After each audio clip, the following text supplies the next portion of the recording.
In terms of epistemology, which simply means the nature of knowledge, what knowledge are you wishing to construct in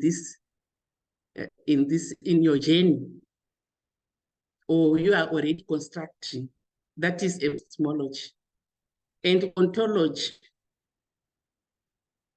the nature of reality. What is reality? What is truth from your own context or own discipline? An example is that when we are in the, I'm a science educator, but specifically I'm a chemistry educator. So when we are in the laboratory, we are constructing knowledge from a laboratory perspective or world. We look at truth as something which is objective, which is accurate, and associated with the real numbers. So when we are looking at now the qualitative end, we look at truth as multiple. There's no one reality. Reality depends on context and depends on somebody's background and so forth. As a result, we talk about it as a subjective. The third pillar now is the methodology. What methodology are you using? You have to also need to be aware of the elements of the methodology, like the design, the data, the procedures of generating data, the sources of data, and other elements of the methodology. Then the axiology. This is just the role of values in the research. Like, for example, if you are in the quantitative camp, values such as objectivity are embraced because the lens is, the reality lens is, knowledge is universal and it is detached from the knower. But when it comes now to qualitative research, knowledge is multiple and it depends on the knower.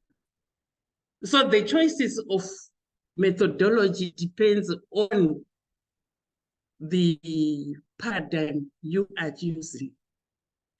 Then the rhetoric is about language, the role of language in constructing knowledge and the language of the discipline, the language of the knowledge you are going to develop or construct.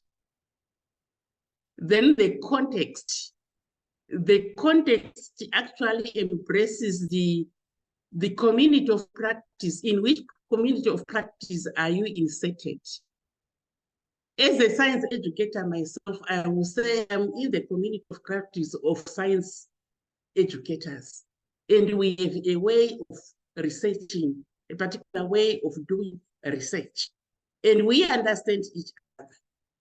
If you are in sociology, the same thing. You are in the sociology, social science space. That's a context. That's a context. So those are the 6 pillars of a paradigm. But when we are talking about a paradigm, we are actually talking about philosophy. Philosophy being the search for wisdom. And when you are generating knowledge, you are actually searching for wisdom. But we are now looking at the belief system. What are your belief systems?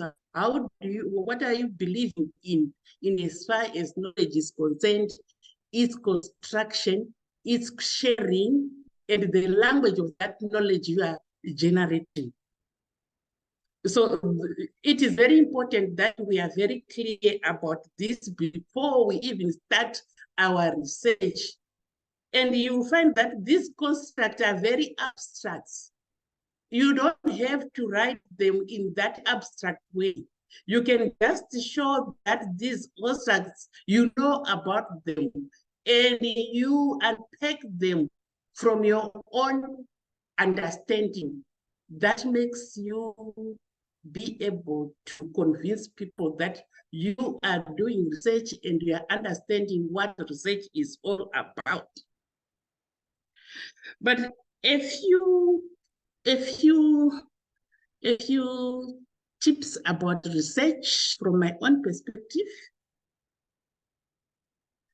One, every research is paradigm oriented, meaning that those 6 pillars are interacting in a unique way in accordance to the way you are doing research.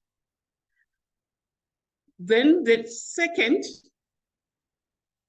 we have to understand paradigms is falling within a continuum from quantitative to qualitative.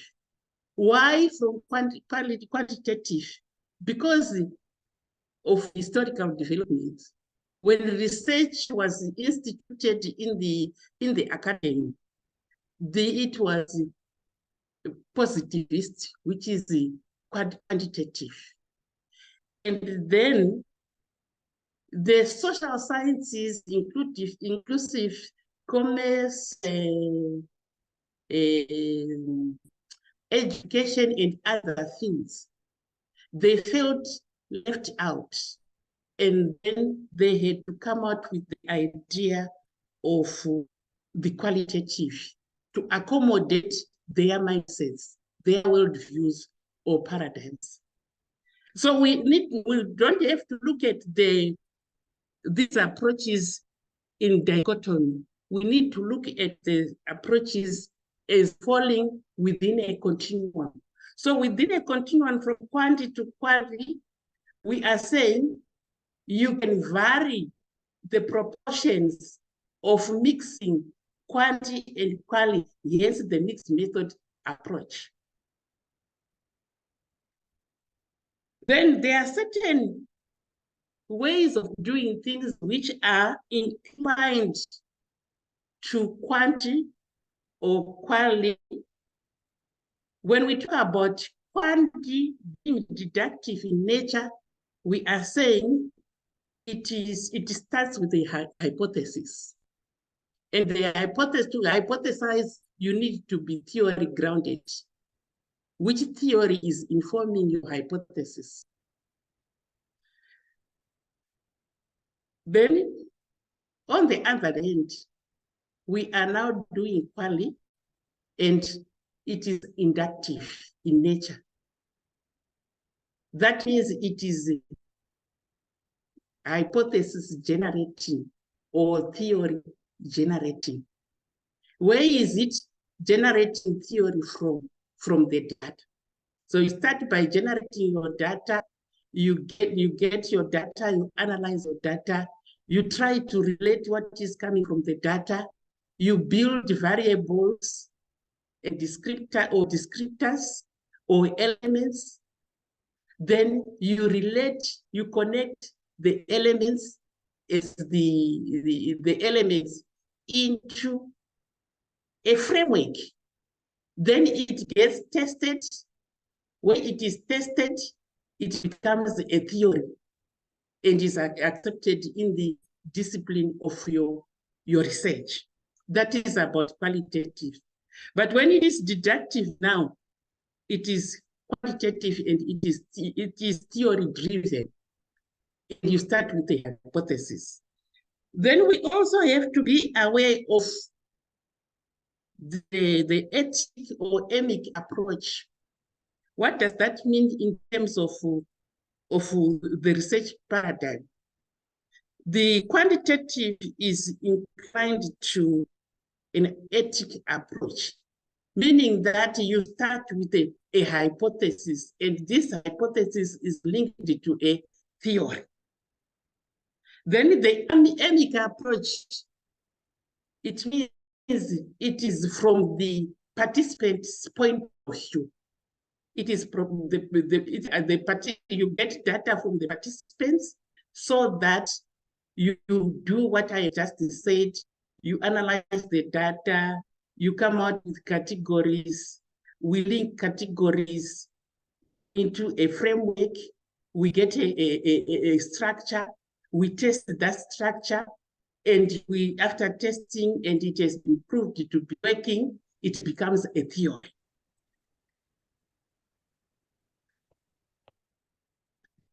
Then we also have to look at the idea of quantity being objective and quality being subjective. I've just I have unpacked it before. And then we look also at contrived and natural settings, the space for doing research. And if it is quality, the space is defined as natural. It is, when you are doing research, it's in situ with life. You don't detach it from everyday doings and other things. Even if you are a researcher, you have to immerse yourself in the activities of the people you are researching with. When it is contrived, we can simply say you are in the laboratory and we are doing experiments, and then it is not a natural setting. You can get out of the laboratory and do other things. That's the difference. So my question now, which I want you to just jot down as we go, is which research paradigm are you using in your study? That is a bearing on what we are going to discuss next. You are just writing it down for yourself and thinking through. This is self-interaction. You are interacting with self. My assumption is that you are doing a postgraduate project, or you intend to do a postgraduate research project, be it MPhil, master's, or DPhil. You are somewhere there. So you have to be aware of these things, because examiners will be looking at that, looking at those things. And also, your supervisors, you will be looking at those things. A word of caution is that because paradigms differ, your paradigm and your supervisor's paradigm may be different.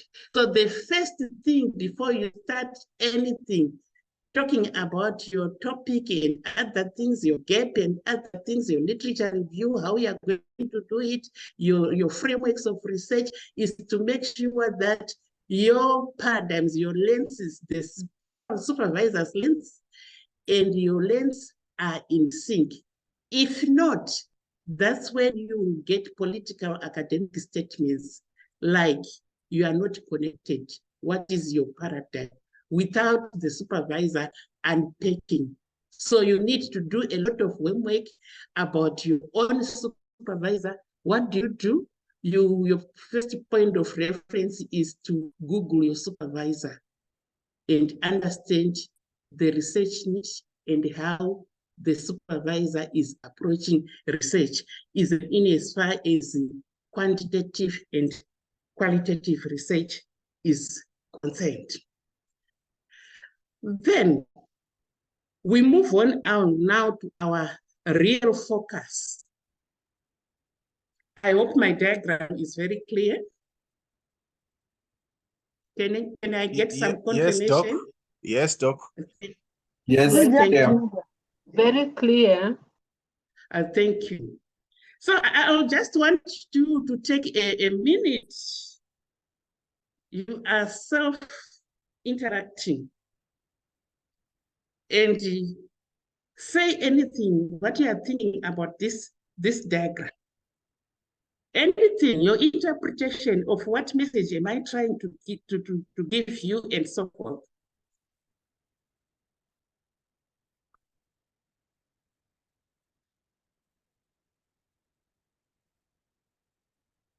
A minute, if you are ready, you can talk to me, because I cannot see you. I don't know why I can't check the chat function from my computer.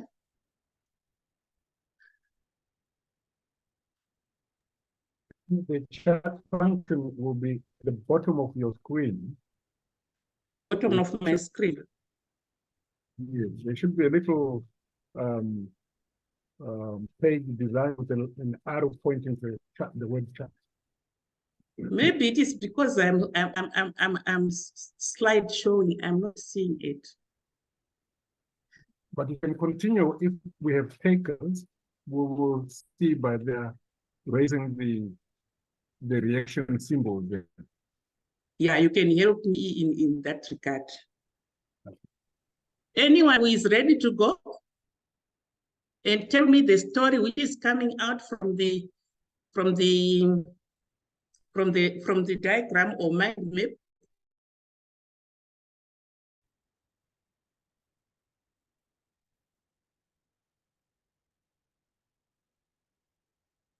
Do I still have people in the room? Yes, we are here, Doc. Yes, please, can you talk to me? It is a story. Remember, I said this is a controversial area, so there is no wrong answer. All answers are correct. We just exchange notes and say which one is more convincing.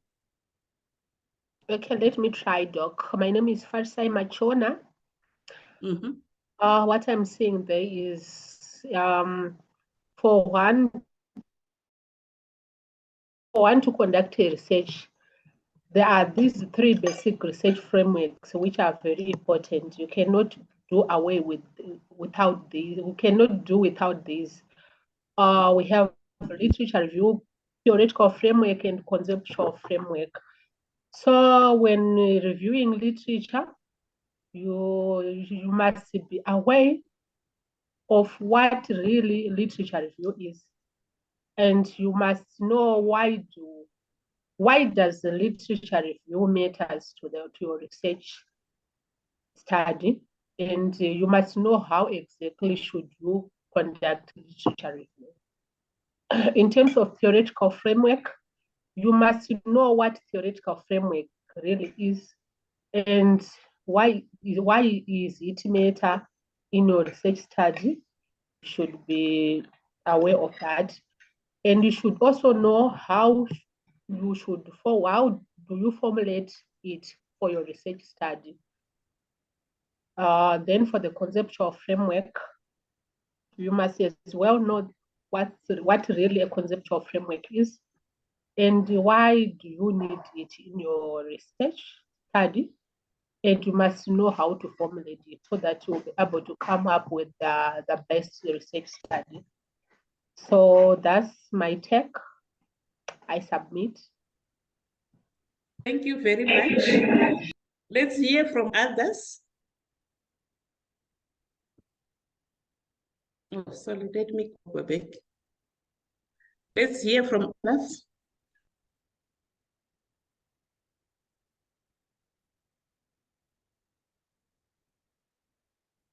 I'm just avoiding lecturing. I don't like lecturing. I come from an education world, so lecturing is the least method to use for training and facilitation.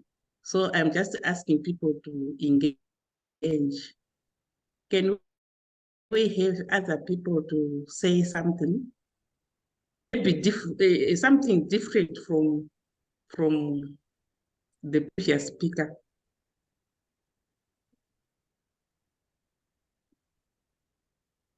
I thought I was hearing Brian thinking about wanting to make an intervention. Brian?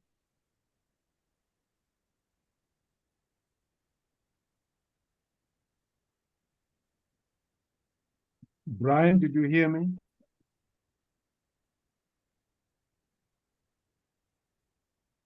Right.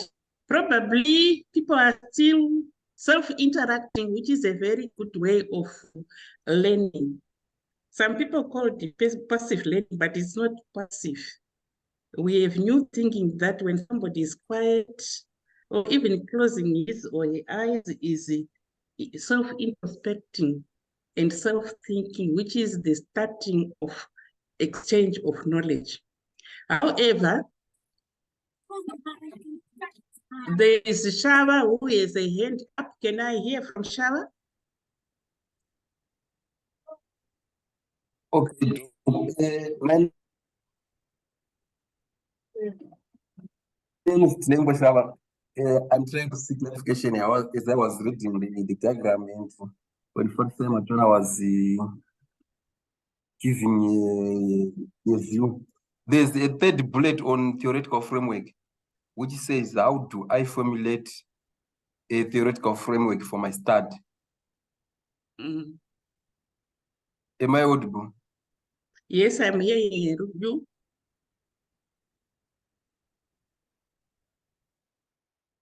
And what is So the your bullet question? says, What how is your do I comment formulate a theoretical framework for my study? I think maybe I need help on that, because my knowledge was to say maybe the topic which I'm choosing, I will be looking on the theories which are related to my topic, not to formulate my own. Maybe you can give me direction on that. That's fine. That's fine. You can formulate, you can choose, you can select, you can develop. So I chose the word formulate depending on your research topic or research questions, research question.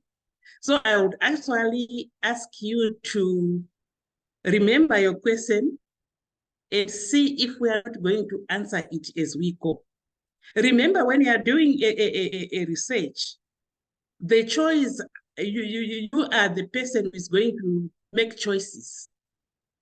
So if you make a choice of something which you don't understand, that means your supervisor will not be able to understand it, let alone the examiner. So make sure you are choosing something which you are understanding. We are saying formulate, how do I formulate a theoretical framework? You can choose to say, how do I select a theory for my study?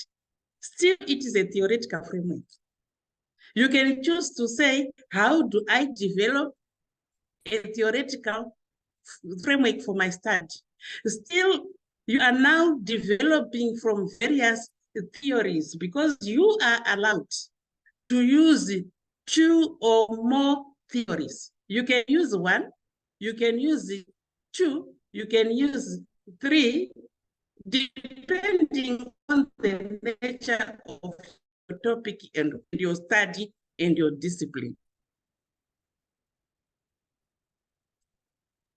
Can we get somebody to talk about the diagram? What else are you seeing and what else would you like to unpack here? George, I can see George is raising up a hand. Can you talk to me, George? Hello, Doc. Okay, from the diagram, I think it's highlighting the basic research frameworks which are needed for one to do a research. So before you do a research, there are frameworks you have to identify because each framework is a helping hand when you do your research. So when you have a literature review, you have to first know what that framework is so that you know why you need the framework and then you can develop the framework. For example, we have literature review. So you have to understand what is literature review. Why do you need a literature review? Because it's something that is going to help you identify the gaps in knowledge and building on existing research which is already there. And then when you move to theoretical framework, you have to know what is a theoretical framework, why you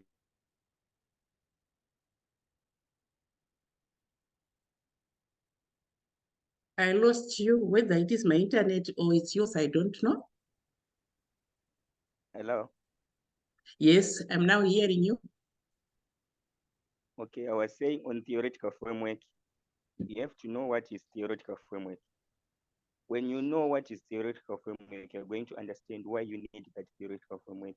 And then from understanding why you need that theoretical framework, you can develop the type of theoretical framework you need. For instance, if you know what is a theoretical framework, it's going to help you make sense of the findings and draw meaning conclusions based on the findings you have. And then when you move to a conceptual framework, you are now identifying how you are going to organize your concept. So you have to understand first what is a conceptual framework, why you need that. And when you formulate, you are now bringing cohesion and coherence to your research as you do it. Yeah, thank you. Any other take? Could I pass it there? Could I pass it there again? Okay, thank you, Doc. When I'm looking at this framework for postgraduate research, there are three basic research frameworks. A framework, from my understanding, is basically more of a strategy. So, starting with the literature review, what is literature review? When you ask yourself after identifying a topic, that which literature supports, or which literature really, what other researchers were pointed out before my research. So you want to appreciate that others have researched in this area, and this is what they came out with.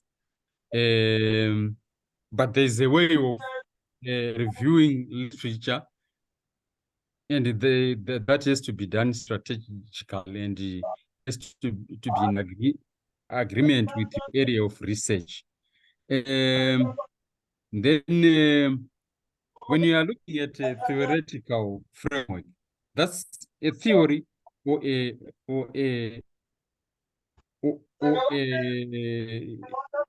an idea, a theory, an idea, or a hypothesis. You want to try and test a hypothesis, especially when if it's a quantity, you are following a hypothesis. Then if it's a qualitative research, you want to come up with a hypothesis. So there's a strategy to do that. So you'll be like asking yourself, what is the strategy that I'm going to come to use in this kind of a theory, or when I want to come up with a theory? Why? Then you are saying, why do I need hypothesis in my research? Then there's a way of coming up with a theory. That's a strategy for your study. And these ones, they show, actually a strategy would want to show, when I'm moving from this point, I'm getting to that other point, and that point is going to lead me to that point. That's on theoretical framework. Then a conceptual framework, when you are conceptualizing, you are trying to get sense of the central idea of the research. And the framework is actually a way of a strategy, a way of coming up with that idea, a concept. And you'll be like, why do I need that framework, that strategy in research? As you'll be asking your questions. So in conducting research, one should, to come up with a quality research, one should come up with answers to this. How do I formulate a conceptual framework for my study? it leads you on coming up with a strategy for your central idea of the study. Okay, thank you. I rest my case. Thank you. We have 3 participants who are raising hands. Dr. Dokora, can you help me nominate them? The Mawuyu or Muwuyu. Muwuyo. Tamuka. Was first. Yeah. And Let's hear from that participant. Thank you, Dr. Kora. Hello? Hello, Yes, go ahead. Yes, I would just want to summarize the diagram by saying what I think it is doing is we are basically reviewing those 3 components for us to come up with a research. But the main idea is to come up with a research gap. When we look at literature review, we are looking at what the previous researchers have done in a field that we are interested in, so that we see where there is a gap, so that we bring new information on that field of study. So in summary, I would say that is my understanding, that when we are reviewing or when we are looking at those 3 concepts, we are mainly reviewing what has been done before, then we see where the gap is, then we develop that gap and bring new knowledge. Thank you. Thank you. We have 2 more people, then I can come in. Godfrey, you're next. Thank you, Doc. What I can say is literature review and theoretical framework are so crucial components of research studies. Why would I want to say that? If we look at literature review, we are saying that it enables the researcher to identify the research gaps, and then it also informs the research questions and objectives for the research, and it also provides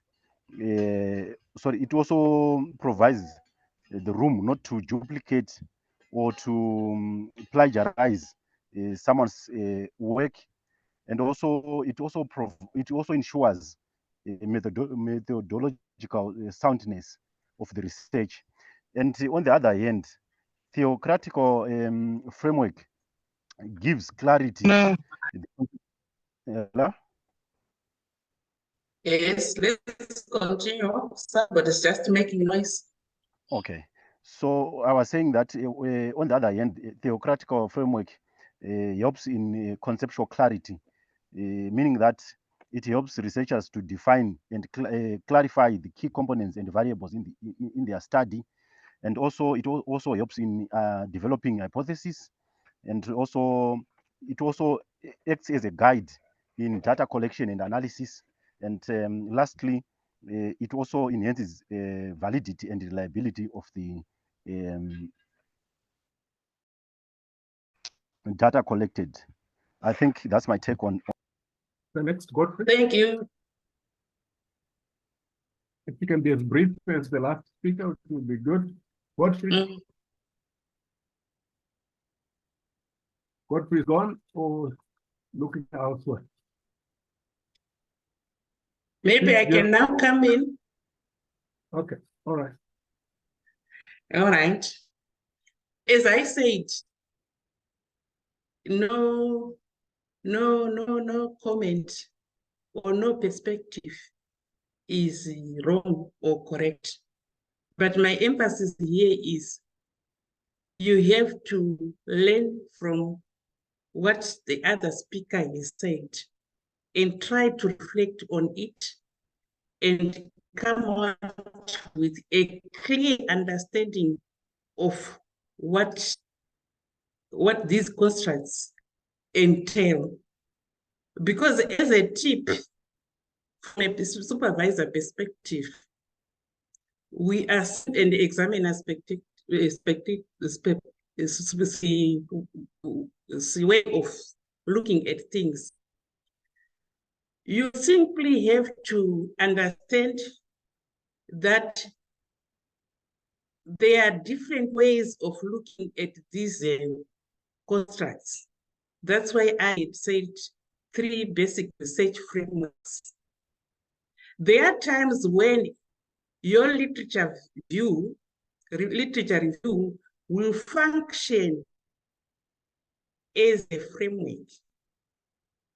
And for us to understand that is we need to have a clear understanding of what a framework is. The analogy is the frame of spectacles.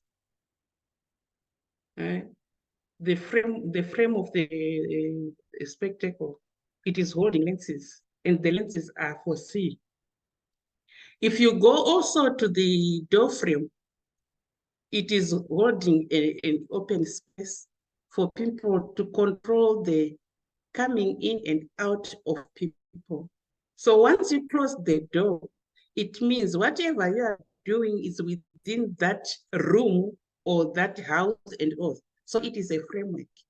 The only difference here is that you are looking at how you are conceptualizing your study in terms of your topic, research questions, your significance of study, and other things.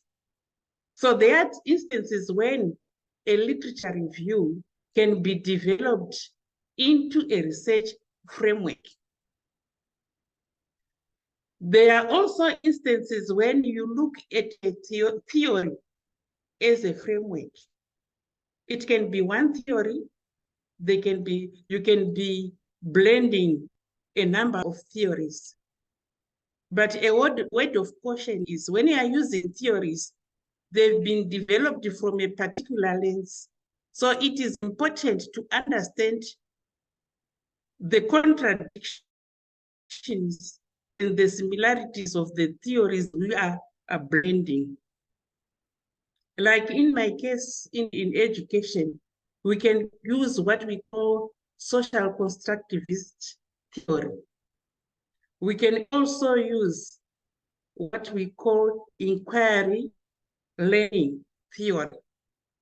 When I use the two, I have to understand their assumptions, their contradictions, the way they complement each other, so that I will build what I call a theoretical framework.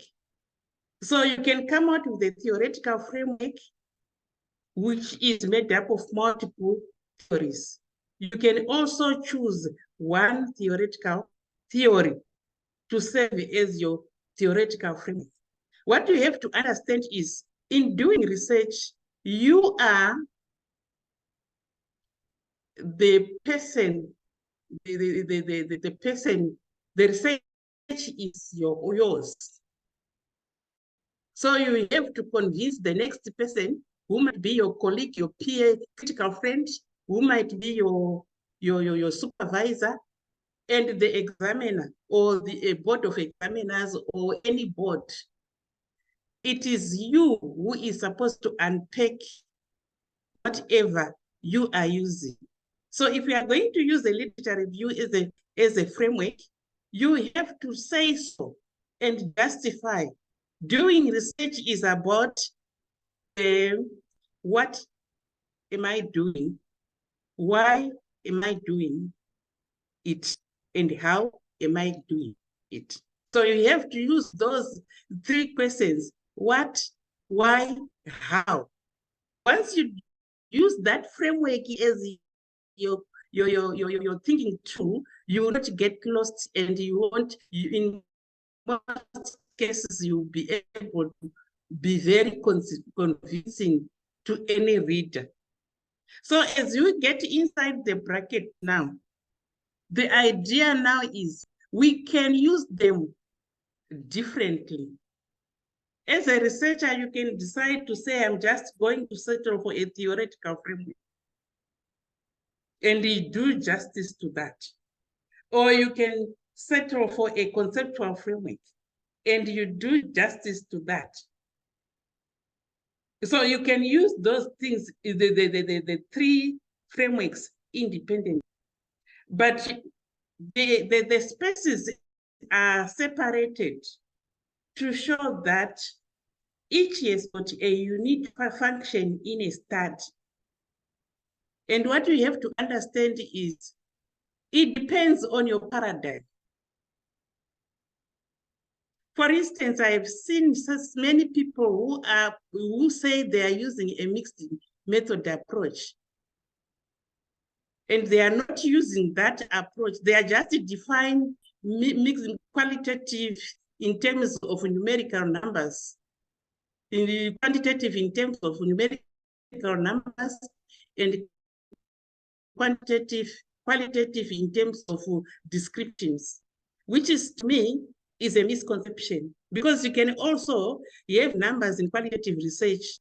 These numbers have just to be categorical, like 1, 2, 3. They just have to take a whole number, because they are looking at counting numbers.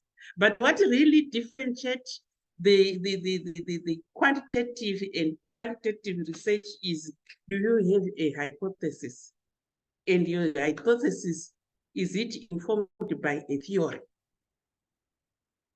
And it has got a bearing on where you are going to situate your theoretical framework or your theory, before the hypothesis or after the hypothesis. It depends on the type of paradigm in which you are operating in.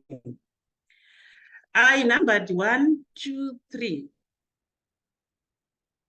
I didn't see you trying to connect the 1, 2 to 3. Why 1, 2, and 3? Can somebody try to answer me? The one person to answer why I numbered 1, 2, 3. That is a hierarchical order. Why is in the diagram are we having 1, 2, and 3? We have George raising a hand. You can talk to me. Hello, Doc. So I think the reason why you arranged 1, 2, 3 is because there's a connection between the frameworks. For instance, a literature review might help you to develop a research topic. And then from that research topic, you might want to develop a hypothesis.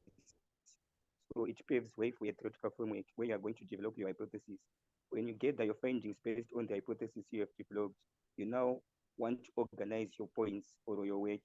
That's where the conceptual framework comes in as the last one. Yeah, that's why it is ordered in that way. Just to expand, literature review, literature is existing. You can't say, I'm developing literature to use in my research, because yes, we are talking about something which has been developed already. It is already existing in terms of information. And it is important to know the type of literature you are engaging in, because you can talk of reports, you can talk of gray literature in terms of magazines, newspapers, and other things. You can also talk of conceptual literature. You can also talk of empirical literature. So it is important really to understand that when you are the first port of call in doing your research is to visit literature for different purposes. You can just revisit literature to select your topic, or to select your research niche. And then you revisit again to select your topic or formulate your topic. You revisit again to really identify the literature gap. Those are different functions now of literature review. You can do literature review to select a theoretical framework, or to revisit theory so that you'll be able to formulate your theoretical framework. When it comes to two now, we are saying theory exists within literature. Hence, You will have to do literature review for you to be able to understand the theories and select the theories you are going to use. And lastly, a conceptual framework that is not existing, but it is built by a researcher. It's not existing. For you to be able to build that conceptual framework, you revisit literature, you also revisit some theories, and then you'll be able to develop your conceptual framework. Then my last question on this slide is written there, why this location, that is the postgraduate research. Why are we situating this discussion in postgraduate research?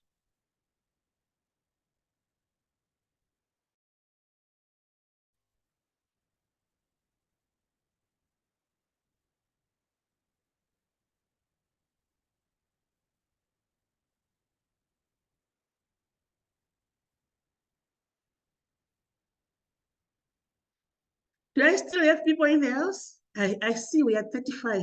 Can we talk to each other? Maybe Doc just make further comments and then they'll come back. Hello? I was saying maybe let's keep going, and then at the appropriate time, I'm sure the deep speakers will come back and reconnect us. All right, that's fine. But the answers, the question connect to the next slide.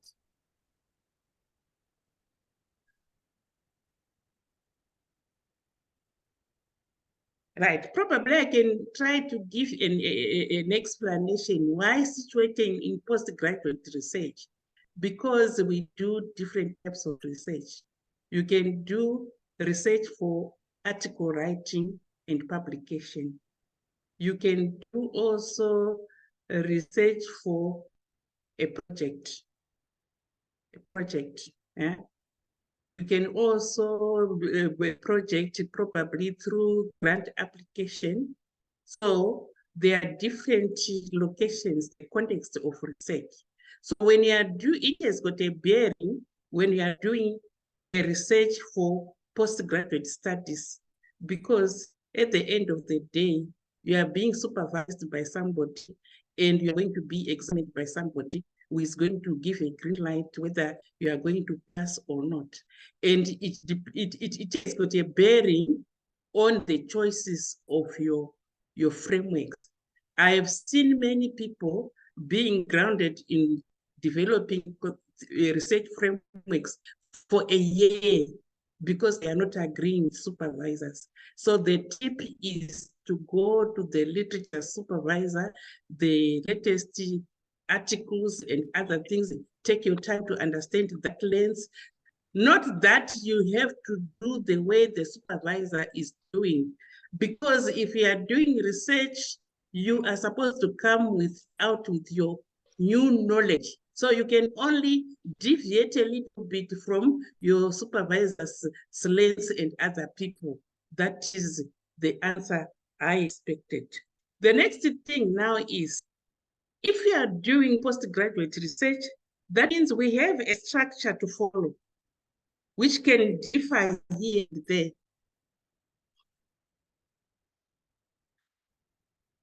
Now right. On this slide, I'm talking about research, the research process and structure. This is a familiar structure.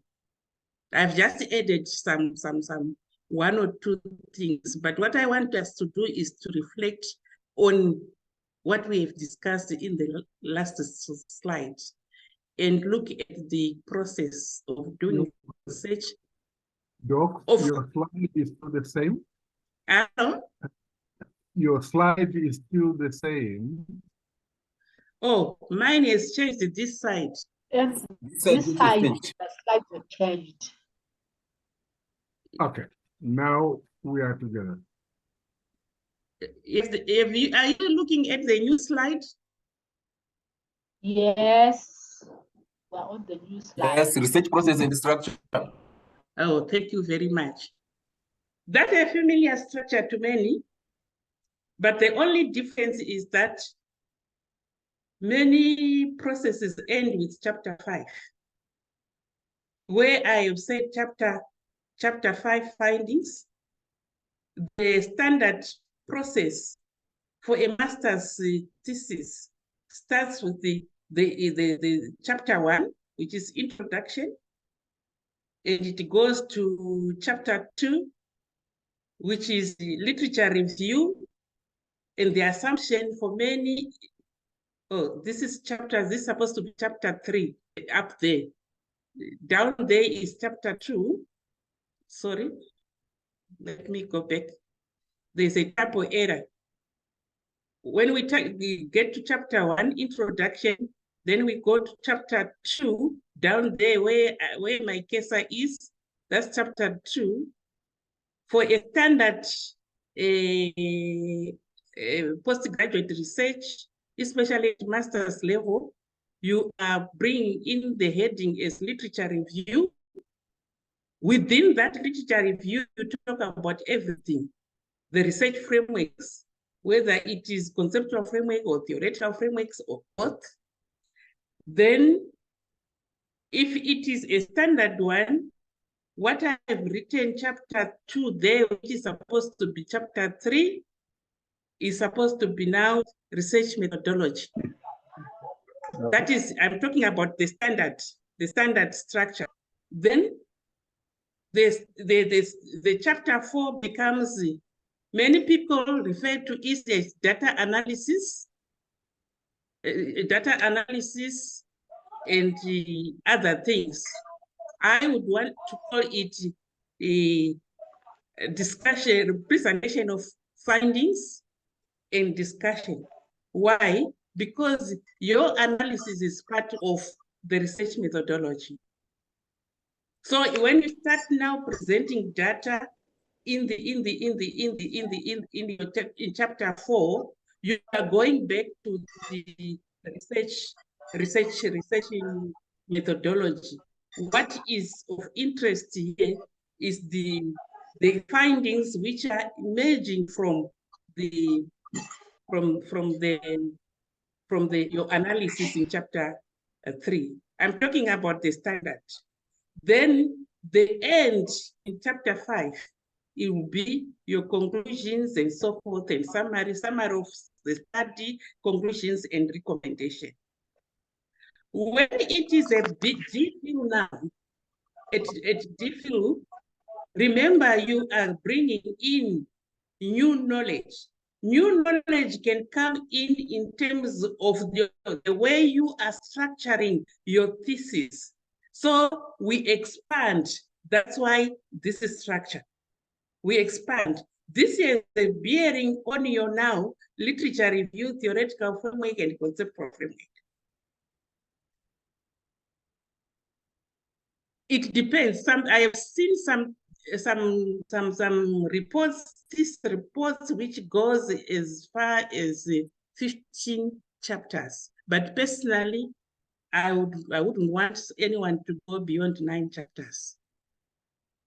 Right. Why that? We need to think of chapter 1, the introduction chapter, and we reflect back to the previous slide. We need to think the function now of literature review in chapter 1. And what are the major elements there in chapter 1? I just want you to keep that in mind.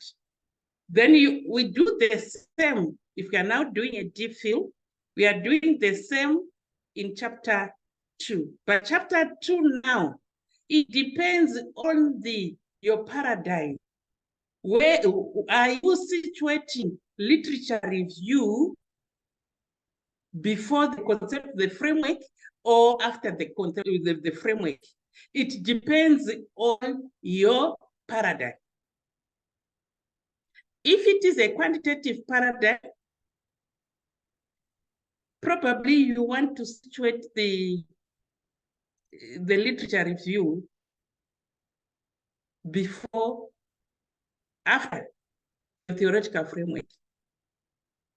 If it is a qualitative paradigm, it is flexible. You can either situate your literature review chapter before your theoretical framework chapter, or either way. Remember, I said the choice is yours, and you have to understand what a conceptual framework is, what a theoretical framework is, which we are going to unpack as we go. So when it comes now to chapter 2 and chapter 3, it is the researcher's choice. It is your choice, and their choice has to be convincing.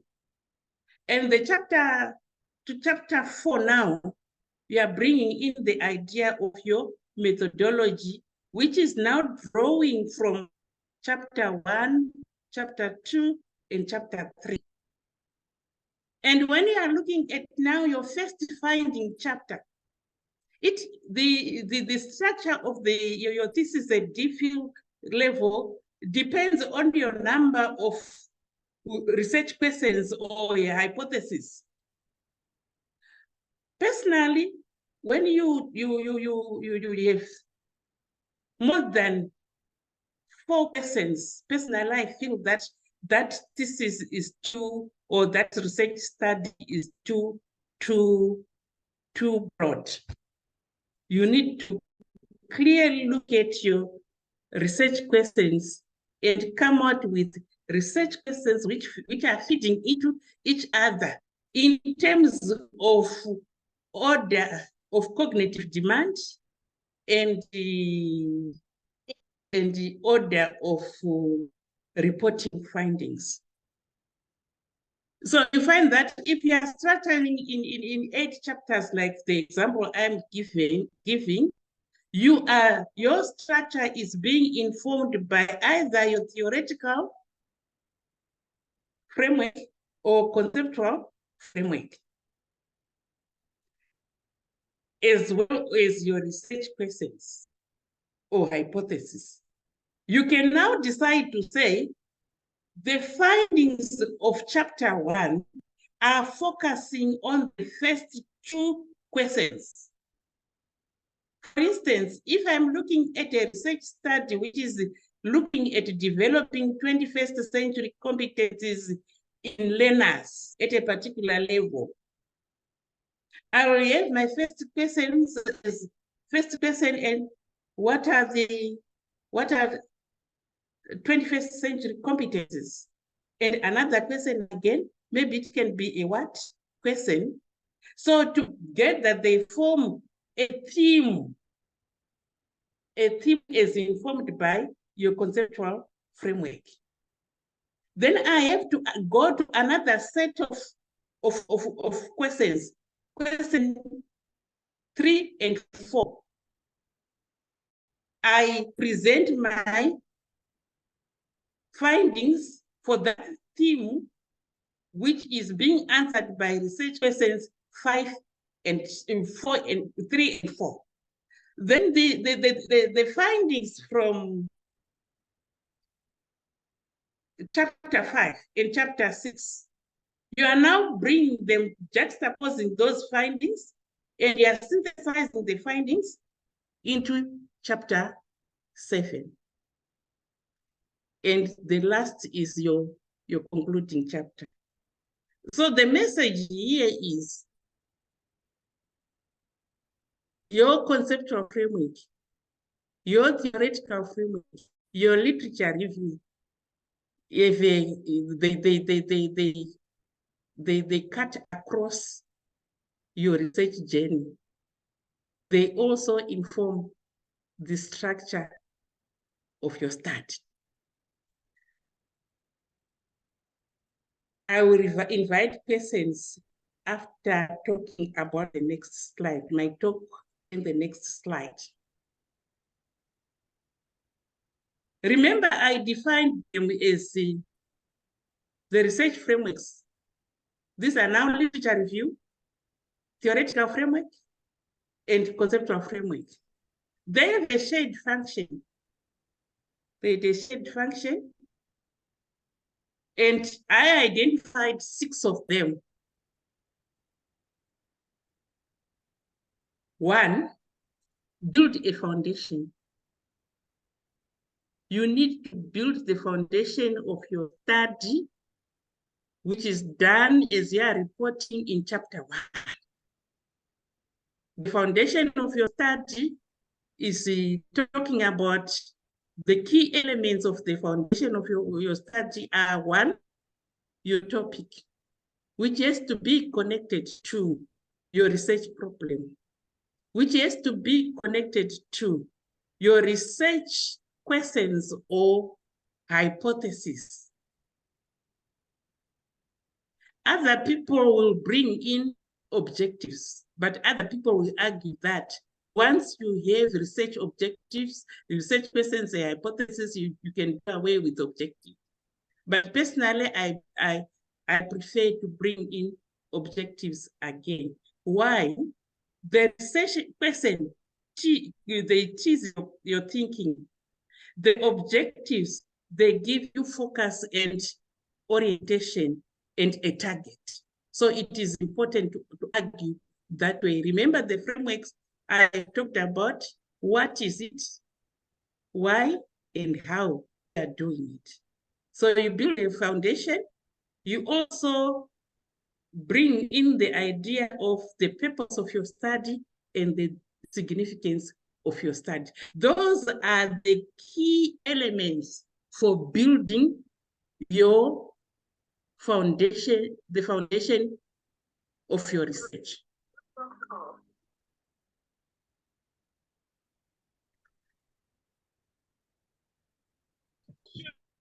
And your conceptual framework or literature review and theoretical frameworks, yes, that function. Again, it depends on the paradigm of location. Then the second one is to demonstrate how a study advances knowledge. That's your study. There are several ways of talking about this. Again, it is your conceptual framework, which is going to give you an idea of how this study is going to advance knowledge. Because once you have built in your theory, you have decided on your theory, or you have developed, formulated your theoretical framework, you are now already looking at the loopholes of the previous theory, or the loopholes which are being addressed by your conceptual framework. This is where we are talking about the knowledge gap. You are now unveiling, unraveling the knowledge gap of your study. And you are using the conceptual framework and the theoretical framework to do that. Then you cannot do a study without conceptualizing this study. You have to understand what you are doing. Many students whom I have examined and the other ones I'm supervising, they find problems in conceptualizing the study. Why? Because they are doing their research in a linear approach. They are doing research in a linear approach. You can start by developing your conceptual framework, your research framework. You can start by doing literature review so that you have a full understanding of what you are going to do and the knowledge you are likely to construct and the knowledge gap you are going to fill in your particular field or a number of fields. And the conceptual framework, these frameworks have that shared functions. And you have to relate these building foundations. I said in the introduction part, you are building the foundation, and it relates to the reporting structure now. Then demonstrating how the study advances knowledge, this cuts across. It starts from chapter 1, it gets to your literature review, or your, depending on your order, and your theoretical framework. But it is the framework which has informed you that structure. So it is important to think of doing a study in an iterative and cyclic manner. You go backwards and forwards, you go and so forth, and you work in fact, you reflect, you work in cycles so that you get a clearer understanding of what your study is all about. Connects the elements of the study. Which are these elements? From a structure point of view, we are looking at your research questions, in chapter 1, your topic, your problem, your significance of the study, your purpose, and so forth. Then as you get into the conceptual framework stage, you are using that conceptual framework to ensure that you are connecting back to the problem and you are moving forward to the theory or concepts. You are also moving forward to the methodology.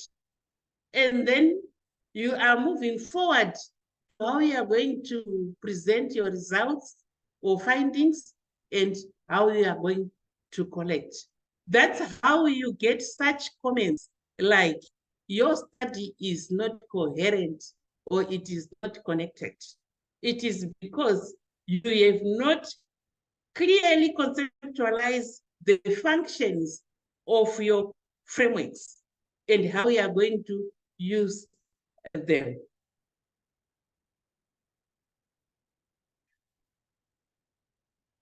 So the question I have here is, which are the key components of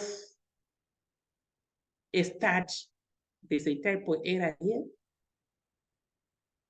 And after this, I want us to break into the groups, I think, and answer that question, the two questions. Then the next thing, it's another shared function now. Design and evaluate your research methodology. Your research methodology is going to be informed by the research frameworks, and of course, with the general literature review.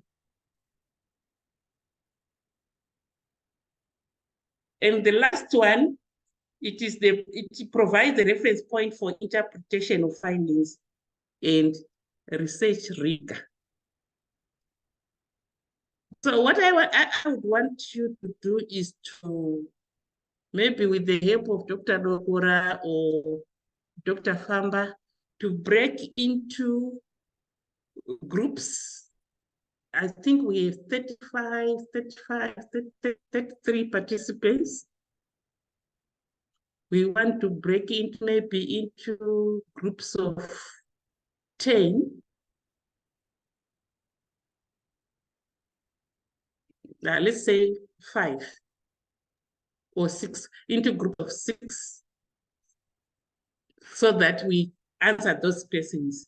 They can be multidisciplinary, they can be disciplinary based, and let's try to answer the question vis-a-vis what we have discussed so far. Is it possible, Dr. Dokora? Maybe for the next 15 minutes. Yes, I think maybe 3 groups are okay. If it's not compromising what you want to achieve out of it. Okay, that's fine.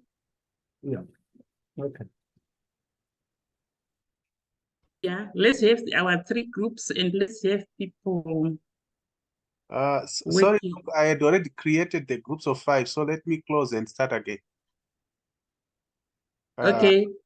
I've seen people already in the groups. All right, let's just use the 5 groups.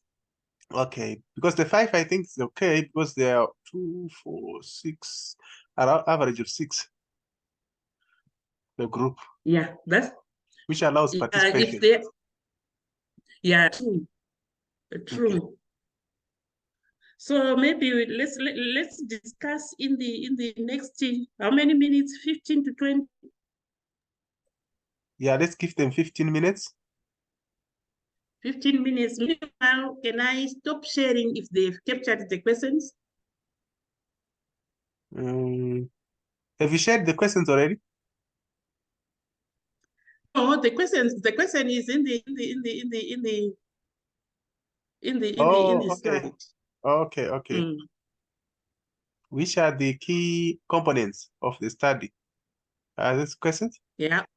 All Yes. right. Which are the key components of your study? Of a study? There's an A missing there.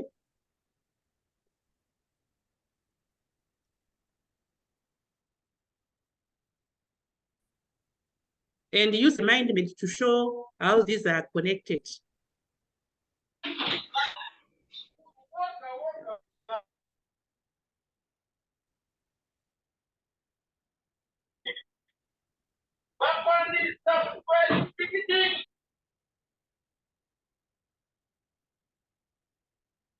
They can also use an example of any study rather than being theoretical. Let's be realistic and you pick on anyone's study and use that study as an example. One study is an example per group.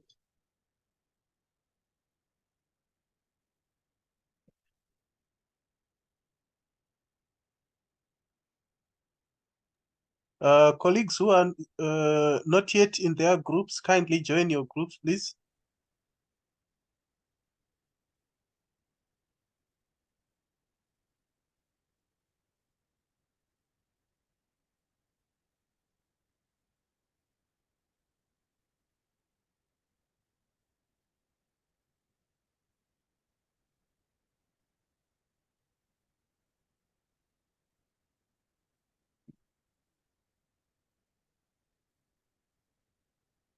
Dr. Famba, am I able to stop sharing now?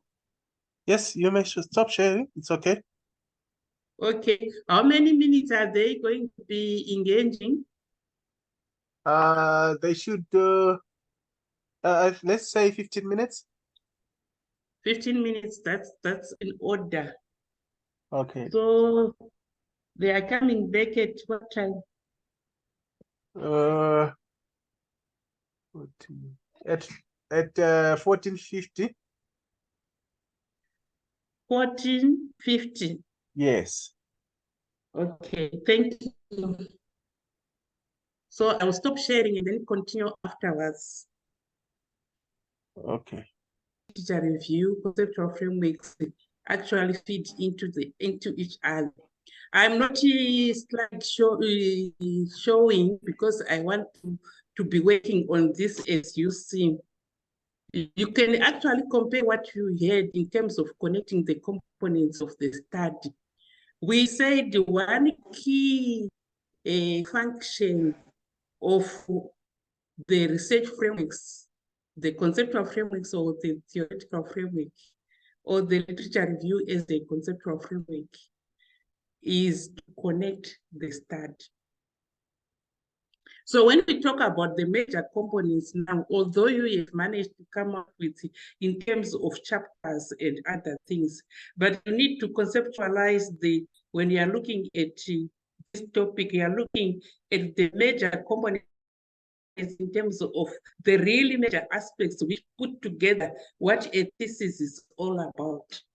So I haven't used the arrows, but I'm going to be using my cursor. I hope you will be seeing my cursor. Here we are. It is our topic. But when we are doing actual research, do we start from a topic? We are simply saying a topic is a major component. Do we really start from a topic when we are doing a research? From my experience, the topic is coming out after what we call pre-literature review, pre-topic literature review. So you do your literature. This is how literature review now departs from the other frameworks. It has to start before you get to your topic, and you need to formulate your topic. But do you really start by formulating a topic? As you are doing your literature review, where do you really start? If I can use by colors here, if I use by colors, let me just use my colors here.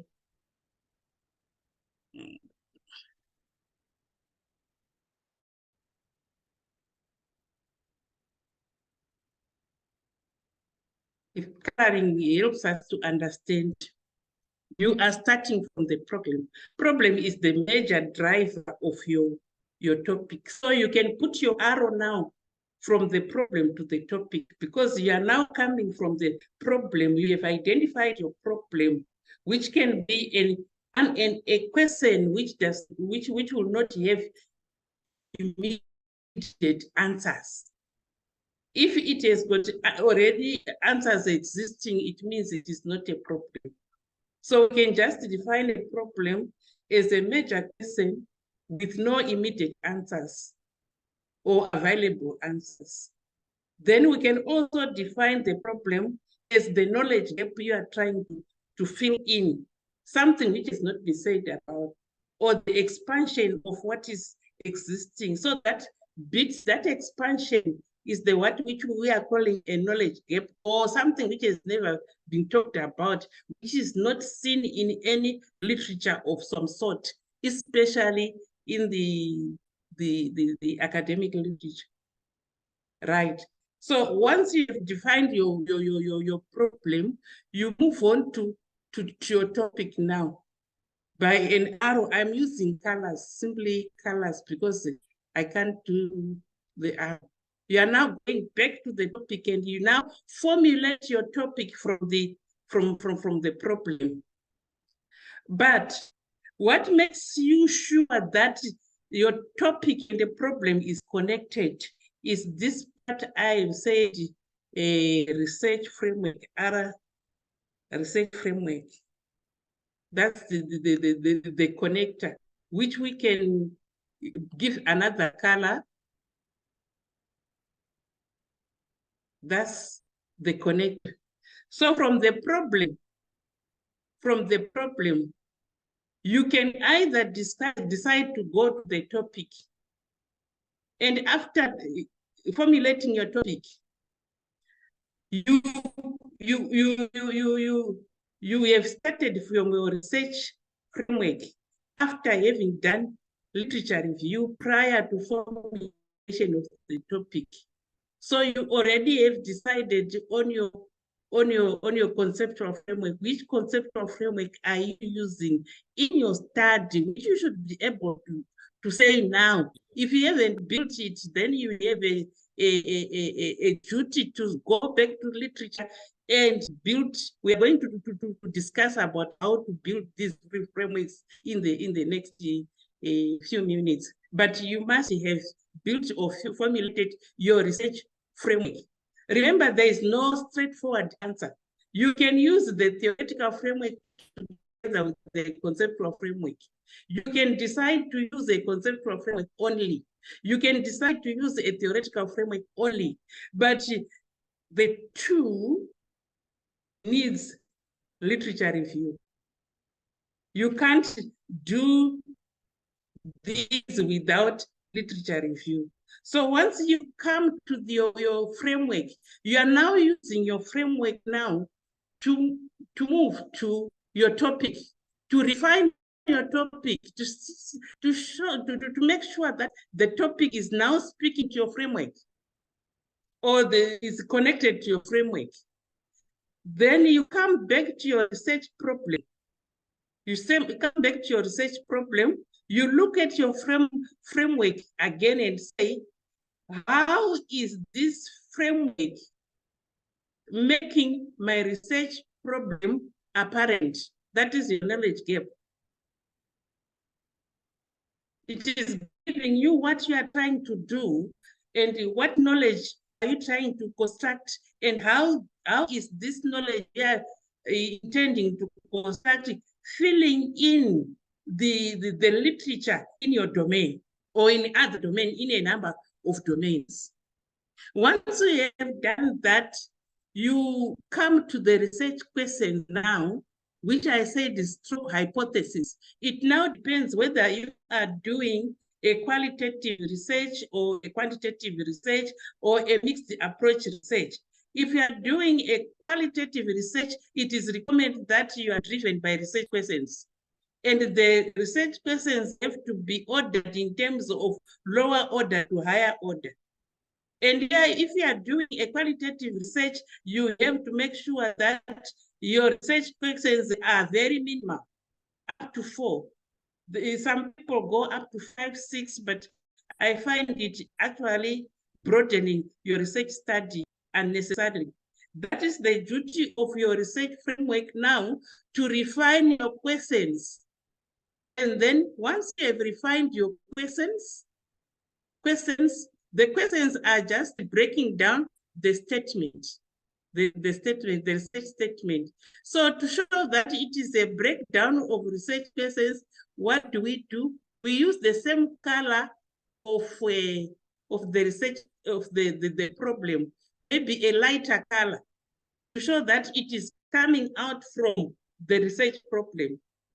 Then you can either decide to do away with objectives, depending on what your supervisor wants and what you can convince your supervisors to do. You can now come to the purpose of your study and research objectives. Again, it is part of the problem. It is part of the problem. So we color it in the same color or a lighter color now, or the same color. Why the same color with objectives and research questions or hypotheses? It is because they are speaking of the same thing. Once you have a question which is saying what your objectives should be, looking at the descriptor, identify, state, establish, and so forth and so forth. Then if it is saying why you are looking at an objective which is starting with something like identify, justify, and so forth, I don't know. But they have to be speaking to each other. The best way is to go to what we call a Bloom taxonomy. Those who are not in education, you can just Google the Bloom's taxonomy, and it gives you the order of objectives and how demanding they are until you get to application. So again, you will see that the brown color here is connecting you to your research questions. You will say that if your variables in your research questions are speaking to the variables of your conceptual framework or your conceptual framework. So you will look at one variable and say, what answers can be connected to that variable? Or what answers can be connected to that objective? Then, of course, it's a backwards and forwards exercise. The data matters. The moment you define your problem, it is important to consider the type of data you are going to generate, because it has a bearing on the type of research questions, on the type of objectives, and it will also shape your topic. That's why researchers say topics are tentative until the day of submission. So we can use another color to say data matters here. It connects you. It decides. It is informed by your conceptual framework. It is informed by your conceptual framework, and it is also influences your findings. Why data? Here, data is the major component of the methodology. So all the other things, you put them there as you are drawing your mindset, because at the end of the day, you must have a mind map or a diagram which is showing the arrows and connections and a complete connection of what you are doing. And this, once you have done that, we are saying this is your entire research framework. Then within the research framework, we have the conceptual framework, we have a data framework. The data framework, that's the methodological framework. Then after that, you get to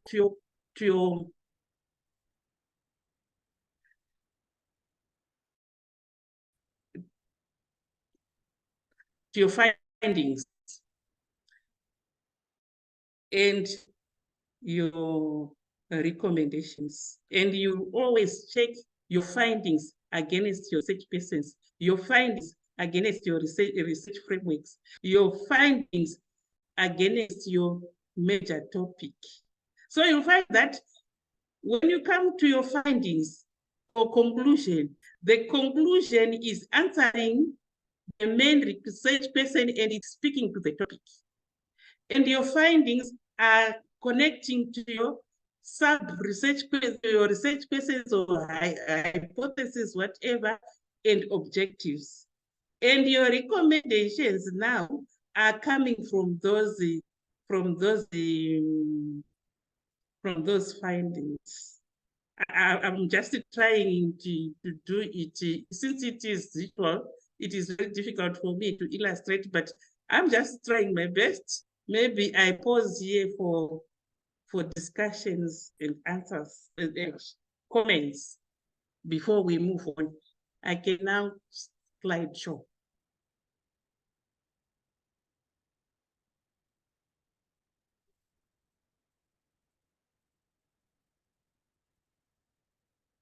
Hello, good people.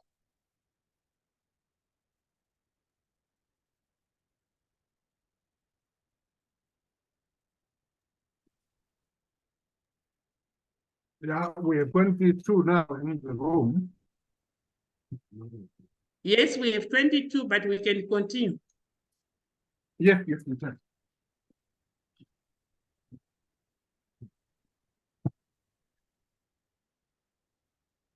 I'm just going back to my slideshow so that it becomes clear.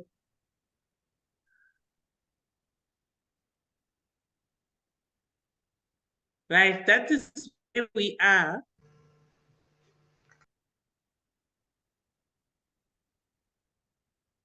Any comments, any points of clarification?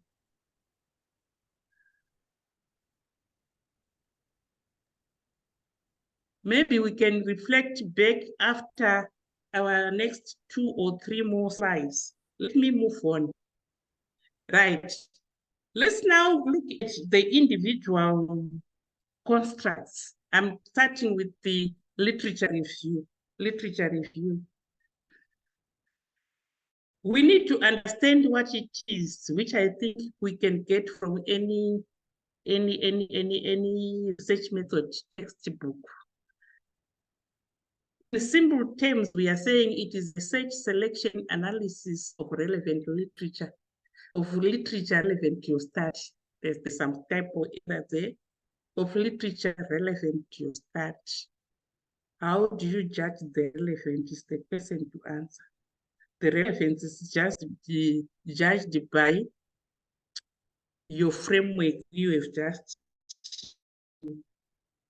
will have just come out with. So you can judge relevance in terms of topic because it is connected to the problem. Once the topic is related, then you can judge based on that. You can also judge relevance in terms of your research framework. You can also judge it in terms of your research objectives and so forth. So it is important to use this framework as a tool for selecting selecting literature.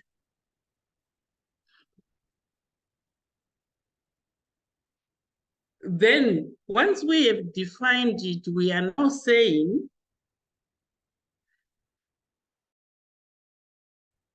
over and above the other 6 functions, bear in mind of those functions that as you continue to do literature review, you enhance your understanding of study, you continue to refine the foundation of your study. You also need to continue thinking towards the methodology you are going to use based on literature review. But now we are saying the second unique function of literature review, it highlights the need for a specific research question, or study problem or topic of invention. To me, whenever we talk of a research question with a study problem, a topic, there's a problem defined in terms of a research question. The problem can also be defined in terms of the significance of the study. So you find that if the literature review is for you to make sure that you justify, this is a question of justification now. Why this is study? Why this is that? That's the literature review. Why this is that?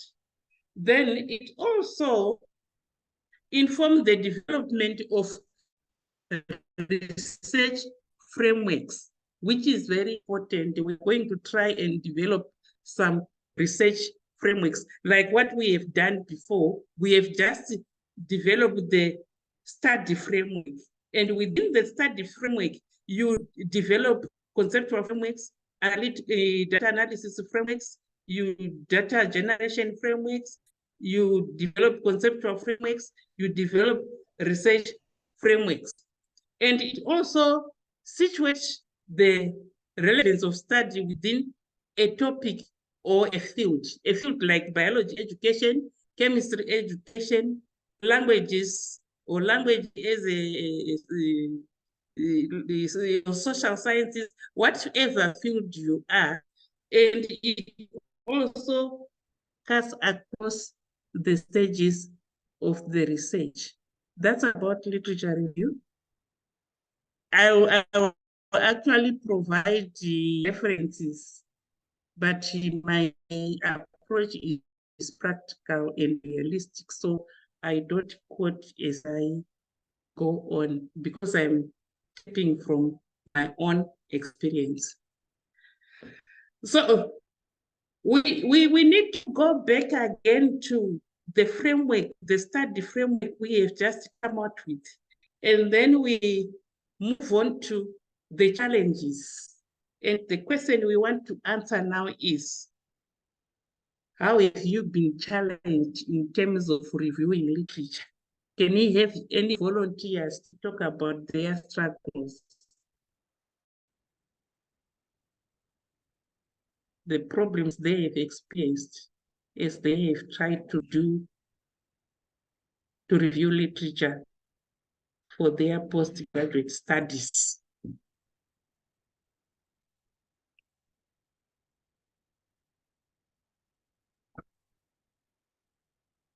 Do we have people in the house?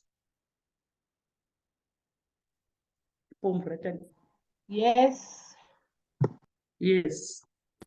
We are now just talking about your experiences, and people should be talking now.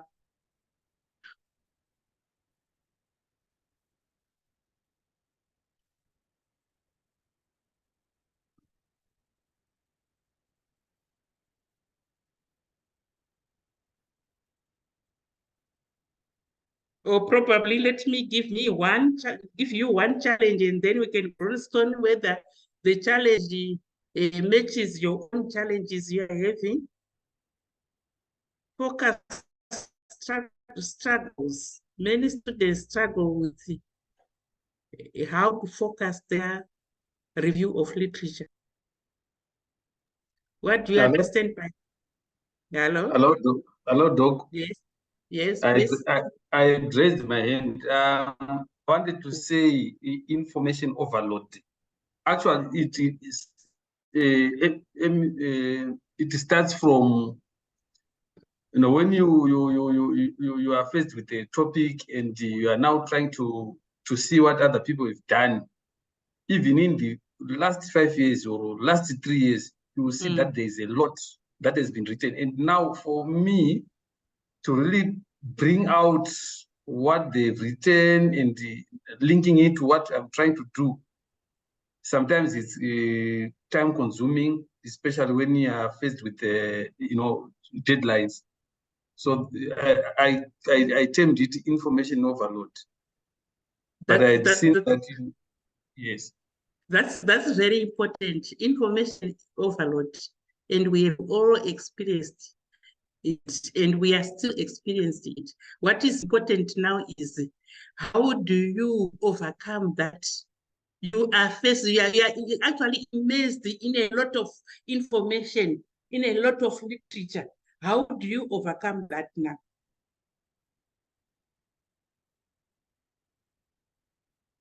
Or how have you decided to overcome that?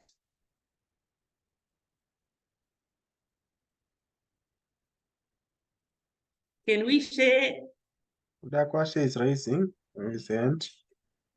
Udakwashe, I'm not seeing them. Can you help me from that end, though? Udakwashe? Okay, Okay. thank you. The way to overcome information overload would be try to focus on your area. Then if you really try to focus on your area, if you then come again, I mean, once again, face the challenge of information overload, that may mean the area is probably over-researched. That's my thinking. Yes, it can mean that, but it can mean that it also have an opportunity to show the over-researched area, something which has never been seen before. But the focusing now, we said, try to focus on your area. And that is the struggle with many students. I've just written focus struggle. How do I focus? I'm immersed in a lot of literature. So how do I focus myself to make sure that I get out of or I filter the literature which is necessary for my start? Okay, so since I had not raised my case up probably. Yes. Each and every objective. Yes. Say you have 3 objectives or 4 objectives. The one way you can narrow the information is to an objective. Again, it's probably the time frame. Say you are looking at literature of, say, for the past 5 years on a certain objective. Then you simply look at the review literature to do with the only that.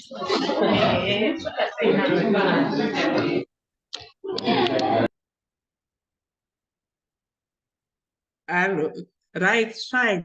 As a way of helping, when you get immersed in literature, which is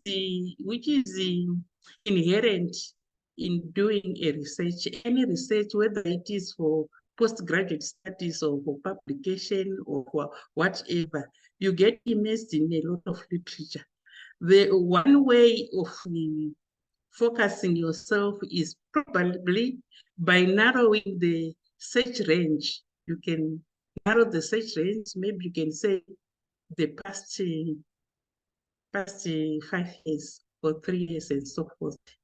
But at times you want also to trace the historical development of concepts. Secondly, we are in the digital era. You make use of literature review, software packages. Make use of those digital tools. The tools I can think of as one example is what is called the Ryan Literature Review tool. It will help you to you do the search. It will also help you to organize your literature search and even categorize. You can also use another software which is used as a referencing software or analysis software. You can use Zotero. Zotero standalone or Zotero with the Mozilla. The choice is yours. You take your time to start those software packages. You might think you are wasting a lot of time, but believe me, not.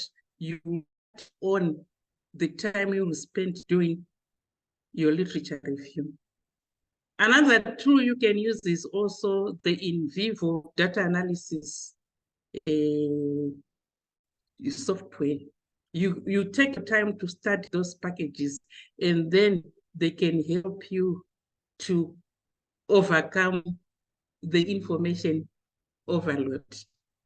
Many of us are digital phobia, but I'm a very old woman. But I was told by my second born that, Mama, if you want to survive in the academic world, learn these tools. So I take my time to study those tools, and when I'm supervising my students, I really emphasize on the use of those tools.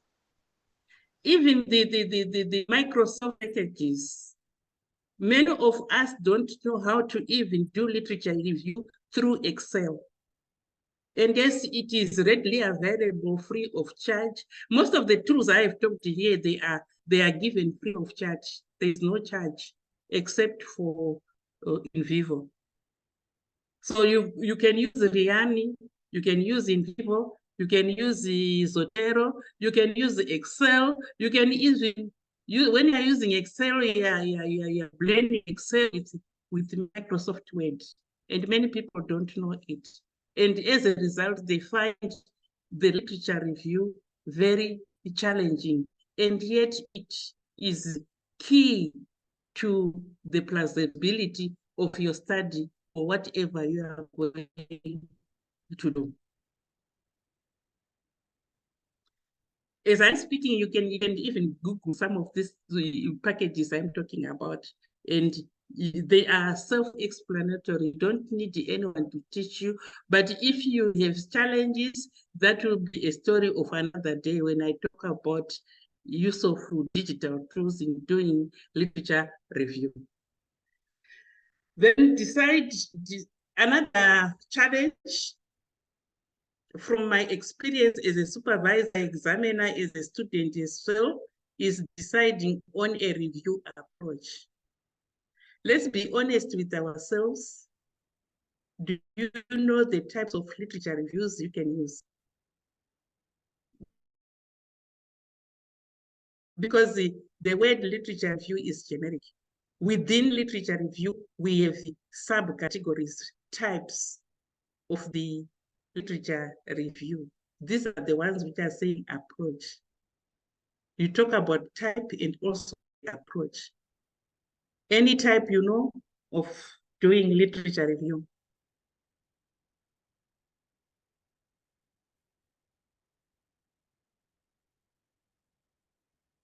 Some people talk about it as a systematic literature review. Other people talk about it as meta-analysis.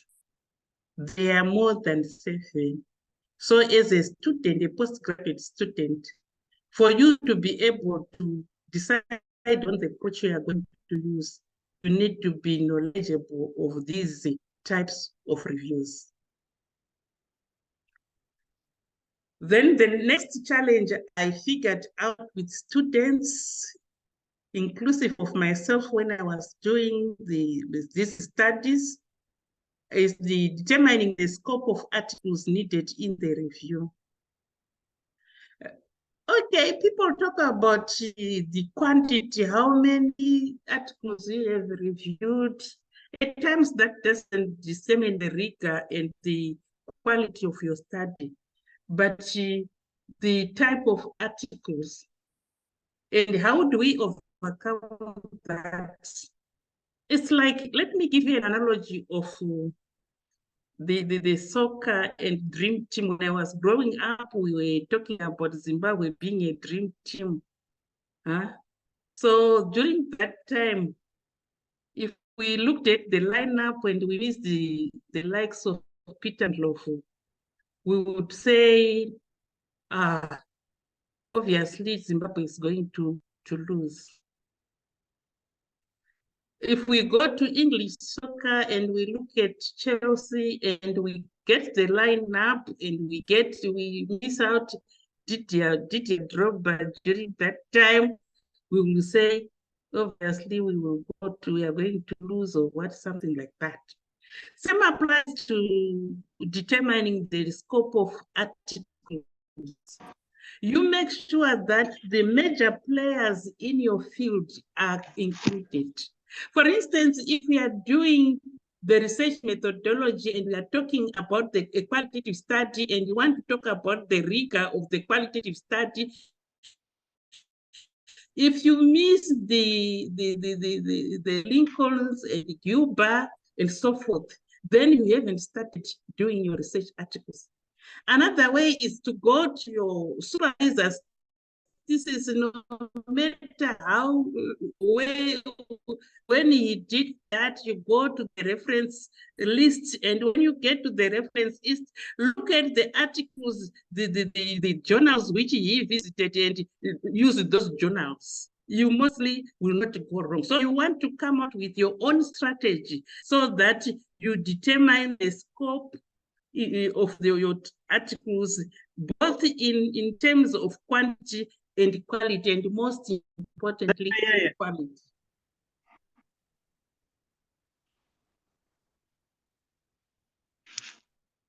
Then another challenge I picked up is knowing how to be critical on the articles in the review.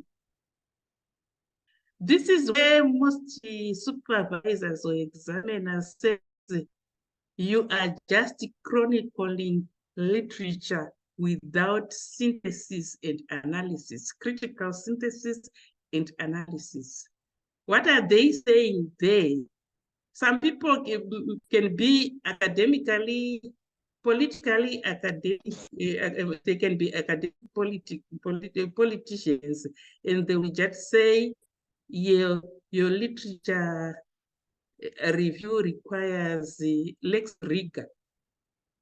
And you don't know what rigor is all about.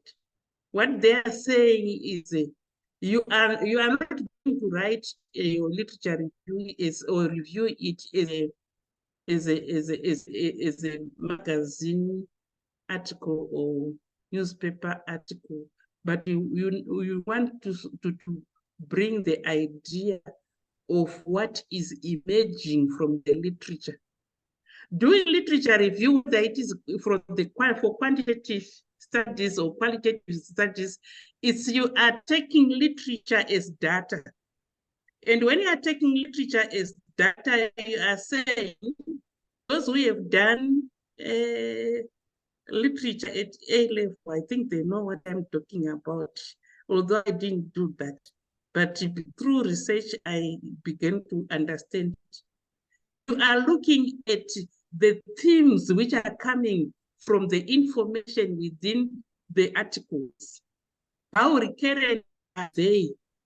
How similar are they? How different are they? And what are you saying about what is emerging?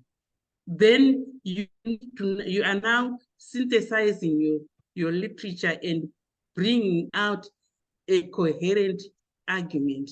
Remember, structuring this literature is actually coming from your conceptual framework. When we are talking about a conceptual framework or theoretical framework, we are simply saying, what are the major variables and how are they linked?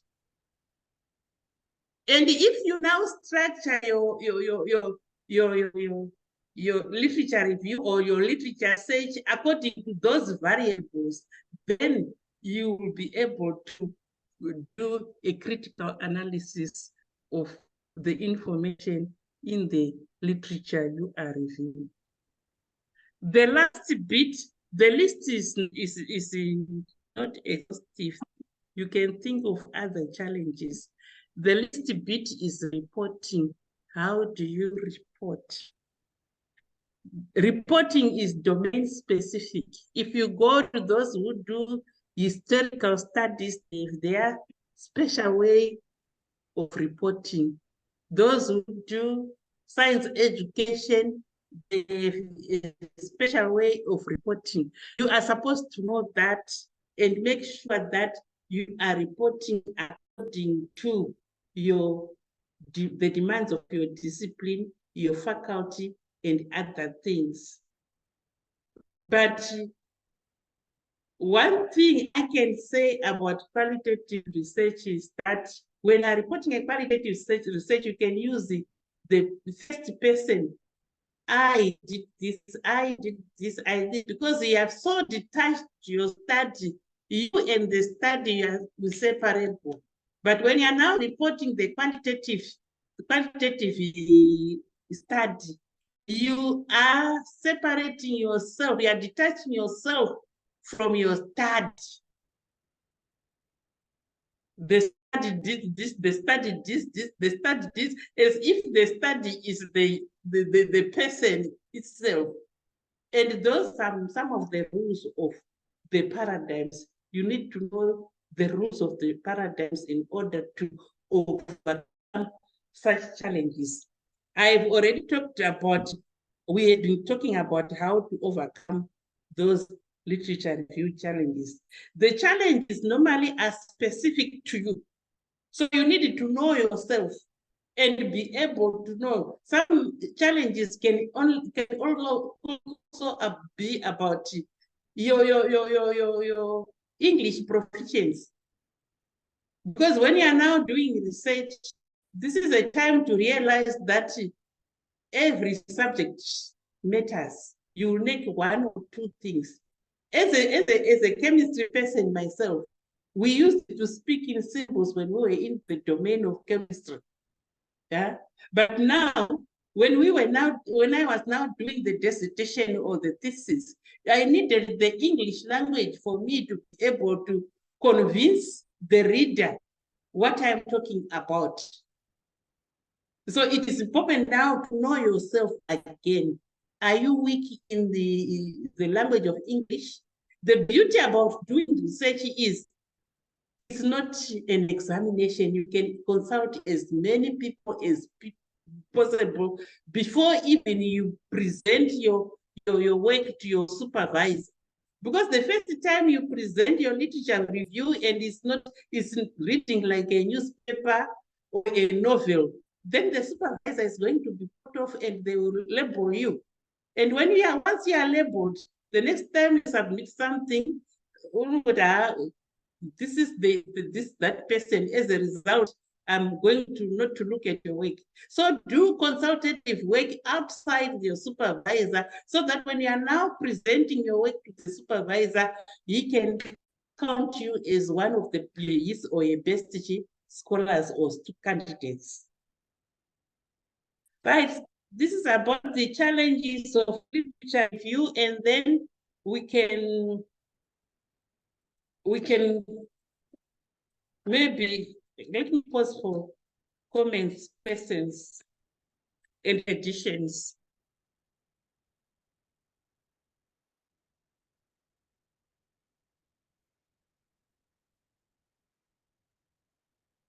If people are not talking and I'm seated here alone, I think I'm alone. Do I still have to point out? We are following, though. No comments from my side. Are you following? Yes, we are following. Is it making sense? Yes, it's Yes, making it sense. is. We're taking note. Please, we are All following. right. I'm talking about coherence and connection. Is it connected?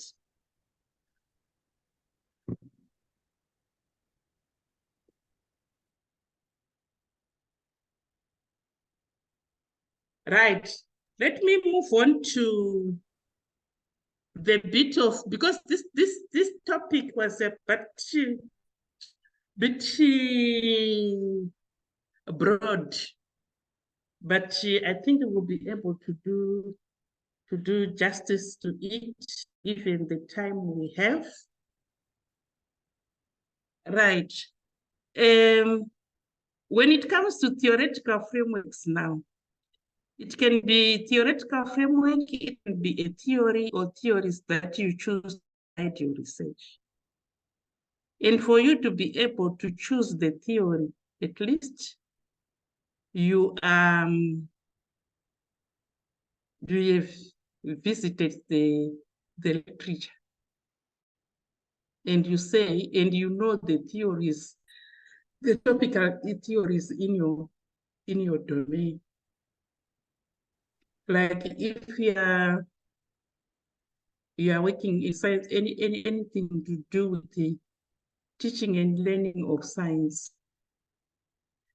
in the context of Africa, the popular theory is the social constructivist theory by Ghost. So I can decide now to say Vygotsky is my theory for my start. And then I have to understand the elements of Vygotsky's theory. For instance, it talks about the society is key to learning. It also talks about interaction, human to human interactions for learning. And then human to environment interactions. And you need to be able to know about the element. It also talks about knowledge construction, that knowledge learning comes through knowledge construction and problem solving. It also talks about within a community of practice or within a class or a learning space, there is somebody who is bound to be more knowledgeable than the other. So in the context of teaching and knowledge, teaching and learning, the more knowledgeable person is the teacher or the lecturer, and the other is the learner. And you can also have the more knowledgeable other as a peer who is quick to grasp concepts. So you can use that theory alone as your theoretical framework and actually use as a theoretical framework and actually use it now to structure your literature review. If I'm going back, your literature review, you can have a literature, a heading which is talking about the role of society in learning. Already you are connecting your study to the topic you will be using that theoretical framework, that theory is a theoretical framework. So in the essence, I'm only saying you can apply a theory.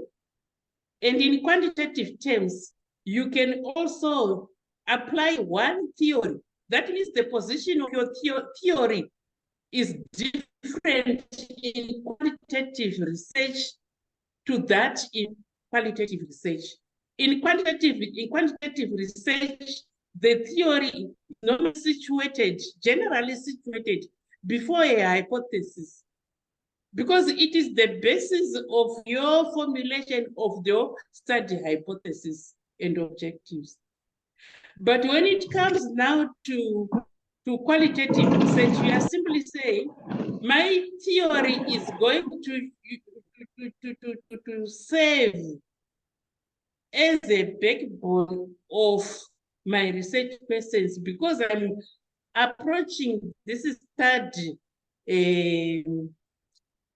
from a neutral perspective. So your research questions are neutral and open. They are open. The questions like, is it a closed question, are not recommended in qualitative research because they give direction. We are looking at research questions which are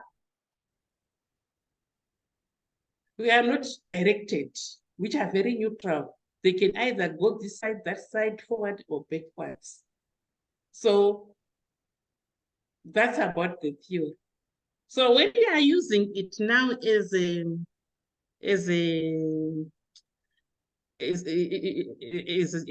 with multiple theories, with the examples I've given, my apologies, I come from science education, but I think some people who are in different domains, what is important is understanding the use of theories. So I can decide now to say, I'm developing 21st century competencies. That is my focus. And my problem now is we have a skills gap in Zimbabwe,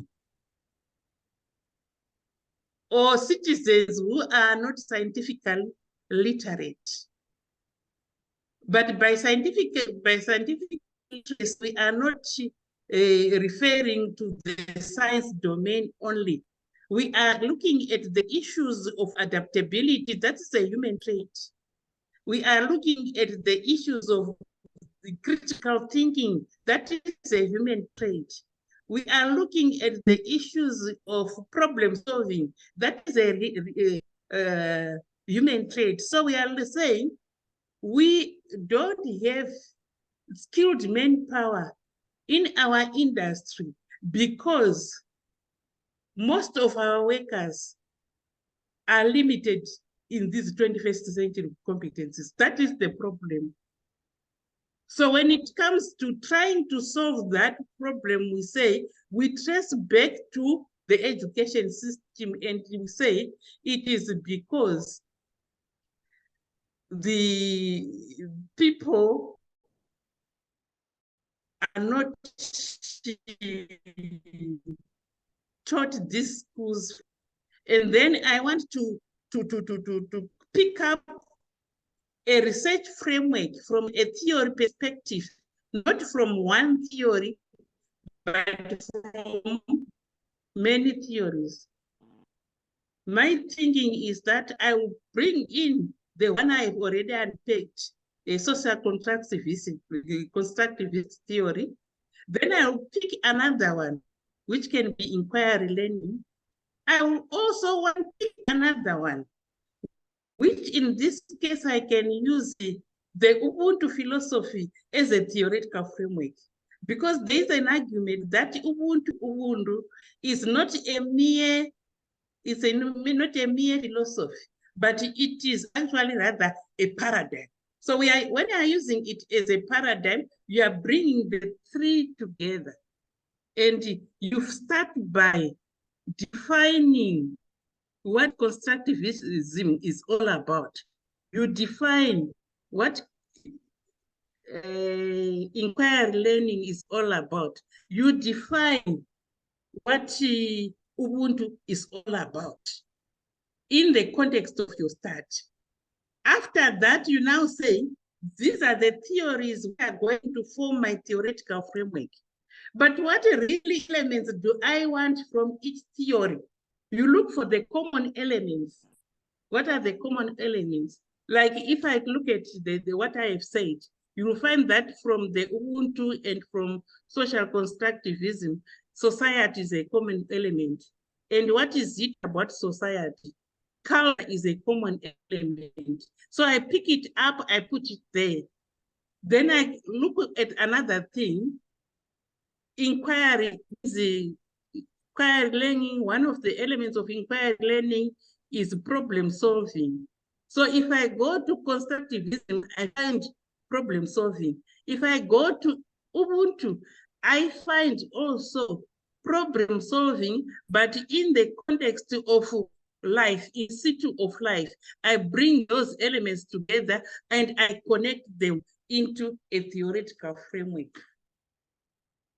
That's a theoretical framework you now use to go back to your, you have developed it, you go back to your, where you started, you refine your topic, you refine your problem, you refine your objective, you refine your research persons, you refine all the other things according to that framework we talked about. Right. Another breakaway. Maybe you use just one. In this case, just use 2 groups or 3 groups, so that you decide on a study. One of you must be doing it. Just pick on this study, look at the theory, whether the study is using a theory or theories, and how they are using the theories, or how you can build a theoretical framework from the theories. Is it possible? Dr. Famba, are you still in? Yes, Doc, I'm in. I'm trying to think. Can we have? There's already some breakaway room. Doc, did you create that, Dr. Dokora? No, I didn't. I think they. I also did not do the breakaways. I don't even know how to do it. Okay, let me recreate. Just do 2, I think. And meanwhile, let me write in the chat box the task. They won't be visible to the groups. Oh, okay. So what do I do? You write now so that it's visible to everyone before they break. Yes. Okay. Let me write now before we break. The task here is to select one study.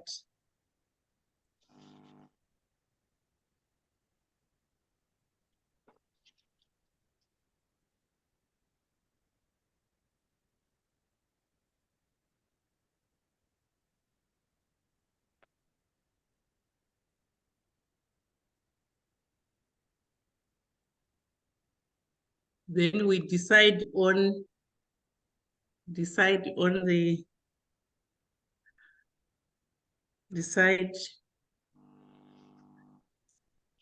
whether use a theory or theories for a framework.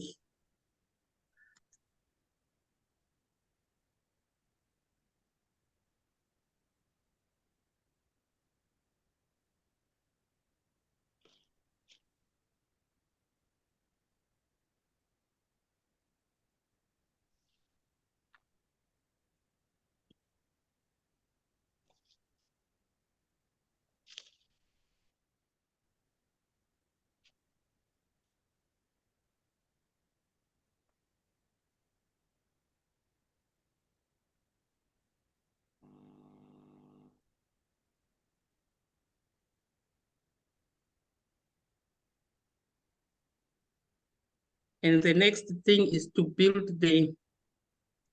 your theoretical framework. This is a demanding task.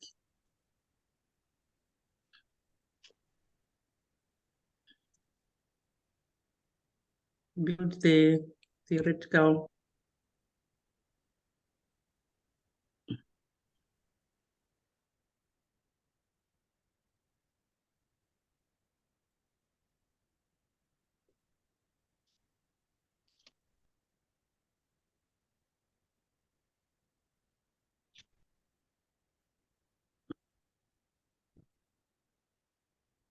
Yeah. Those three questions, I think we will need about our session is ending at 6:00. Yes. Is the session is ending at 6? Yes. Yes. Okay. Maybe for this task we need about 30 minutes. Is it possible, Okay, Doc. Doc? Yes, yes, it is.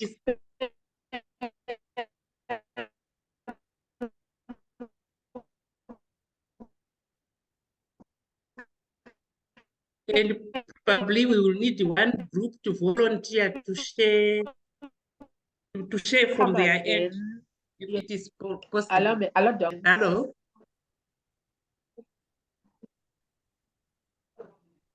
Hello, Doc, kindly repeat your question. It's on the chat. Okay. Select one study, decide whether to use a theory model or multiple theories as a framework, and build a theoretical framework. It's okay, Doc. Let me break away. I will paste it in their groups, their rooms. All right, thank you. Okay.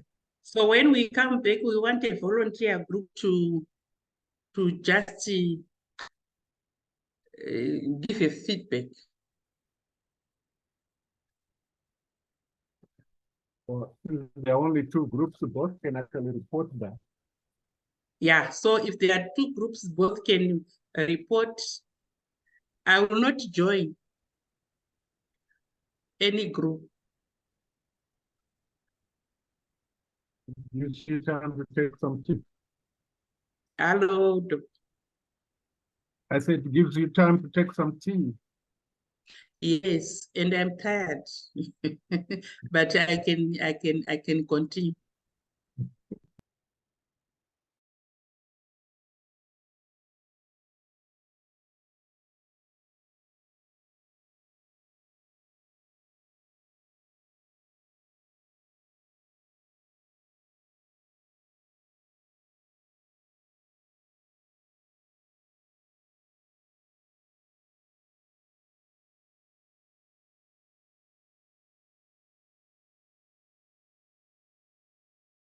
Don't know how. Is Dr. Mpamba gone?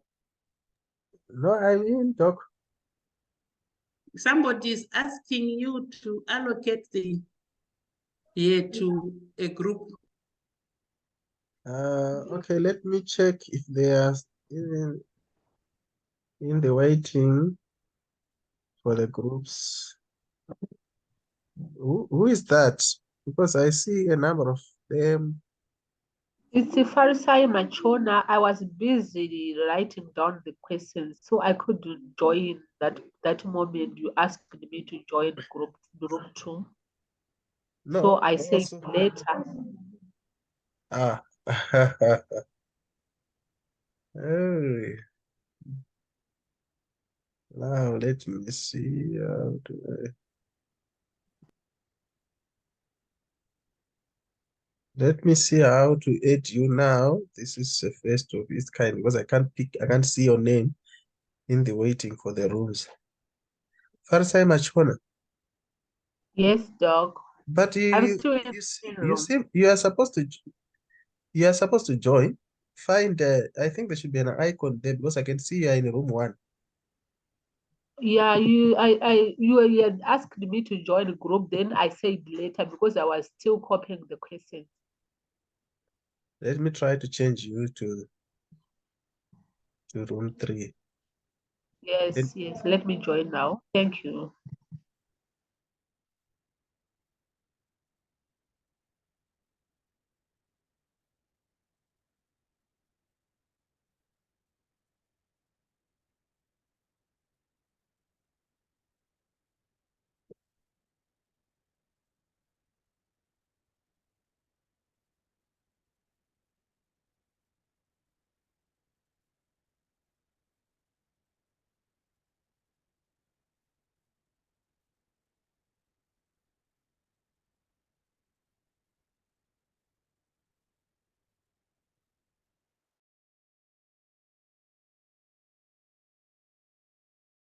To unmute so that we can. Because Martin Mavia has just left. Ah. Okay.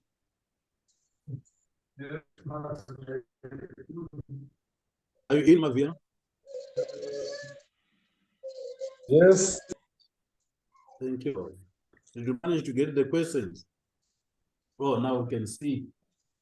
Somebody has posted them. Thank you. Okay, let us check. Thank you, Doc, for posting those. Thank you.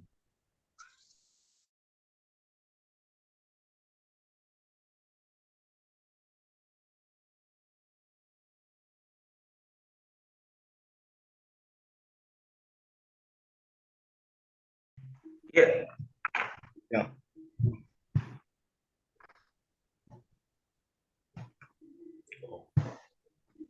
What did I say? Okay, so select one study. That's what we are asked to do. Yes, yes. Perhaps I can propose something that I'm trying to work on here. Okay. Okay, I'll propose a topic.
Explain to them so that people master the skills.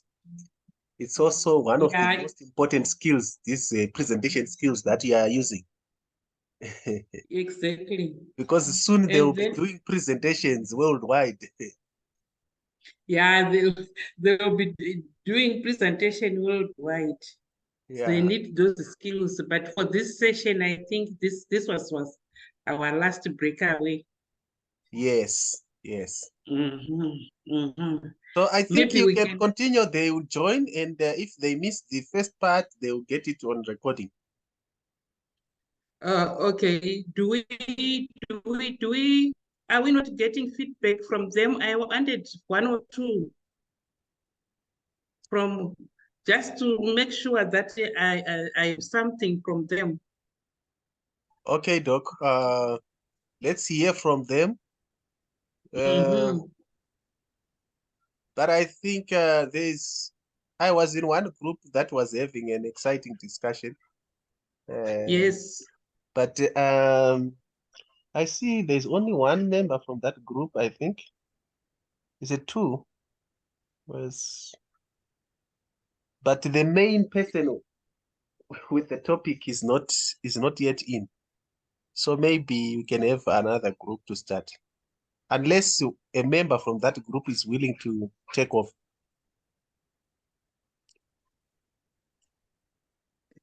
Can you help us, colleagues? Let's have feedback, colleagues. Hello, Doc. Yes, Mr. Mchena. Yes, I'm trying to see the topic first, and then it was to do with the corruption in the health sector. Fine. So yes, so the first theory that our colleague proposed was agency theory. And then we went on to discuss and found out that we can also combine it with the stakeholder theory, so that people, the general public, everyone else can join in the fight against corruption in the health sector.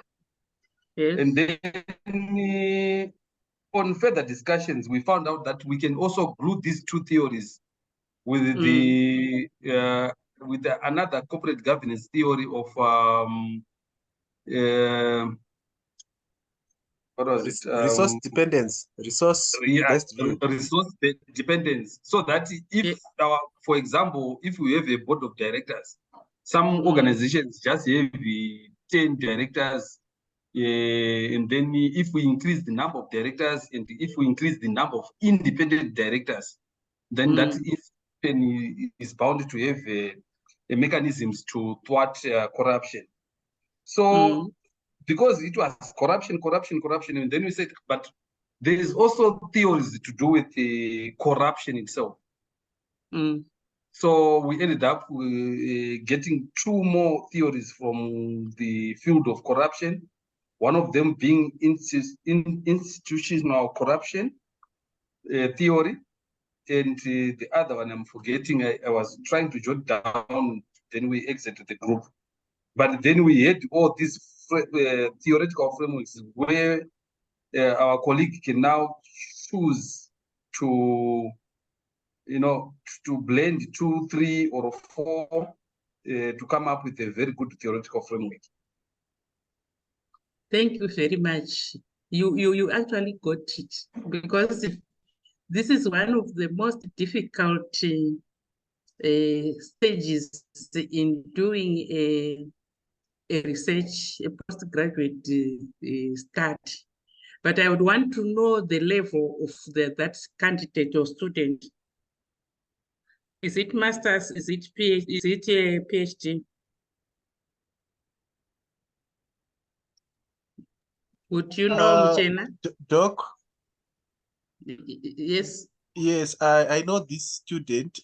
This student is undergraduate, but he has a paper that an abstract that has been accepted for the international anti-corruption conference, that one which we are due to have at Victoria Falls, the Bindura University one. Okay. So that's the topic for that paper. But this, these are students from block students, and they are a bit mature. So yeah, actually you got it, because this is some people have a misconception that when we are using theories, we can only use them in quantitative. But in this case, as you can see, the theories are grounded in qualitative research. And that's the essence is now to come out. When we are in qualitative research, it is very difficult to use one theory in a study, because inherent in qualitative research is complexity. Qualitative research is very complex. You need to use multiple lenses in order to come out with a good argument, a thesis argument or project argument. So basically that's it. The next step was to actually come out with the theoretical framework, but the time was limited. So from those theories, as he continues to juggle with the theories, you'll find that he will be able to zero on to about 3 or 4. Even the 5 theories they find, but you need to come out with the best, and the way you go around that problem or you proceed is by going back to the theories and actually looking at the advantages and disadvantages of each theories and see the value addition of each element of that theory to your study problem, so that you come out with a concrete theoretical framework.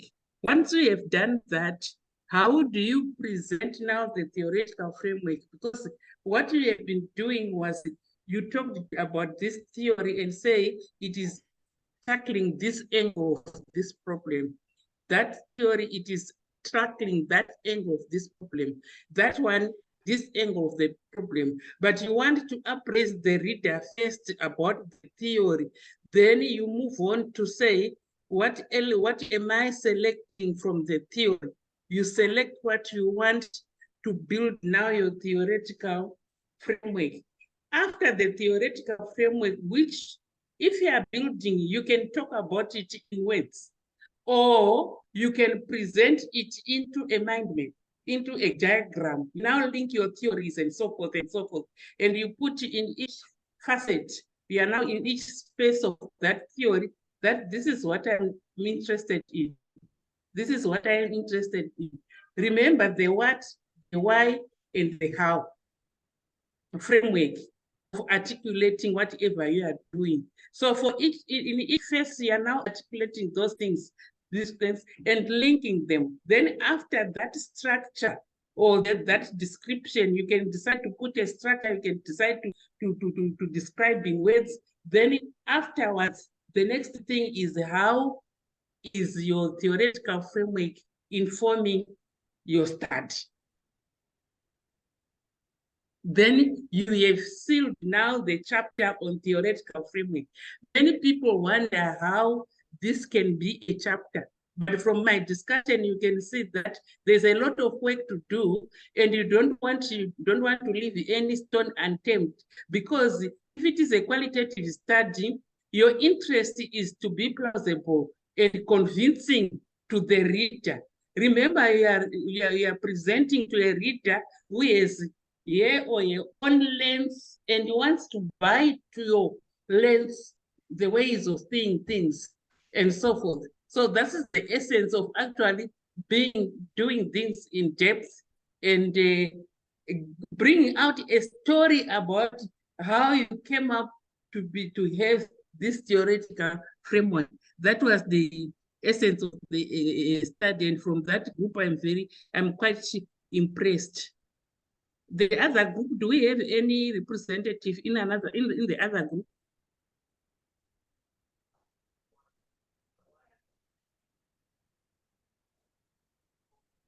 They must be here.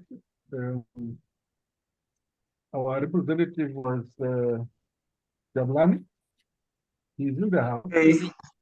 Yes, thank you. Am I audible? Yes, you are.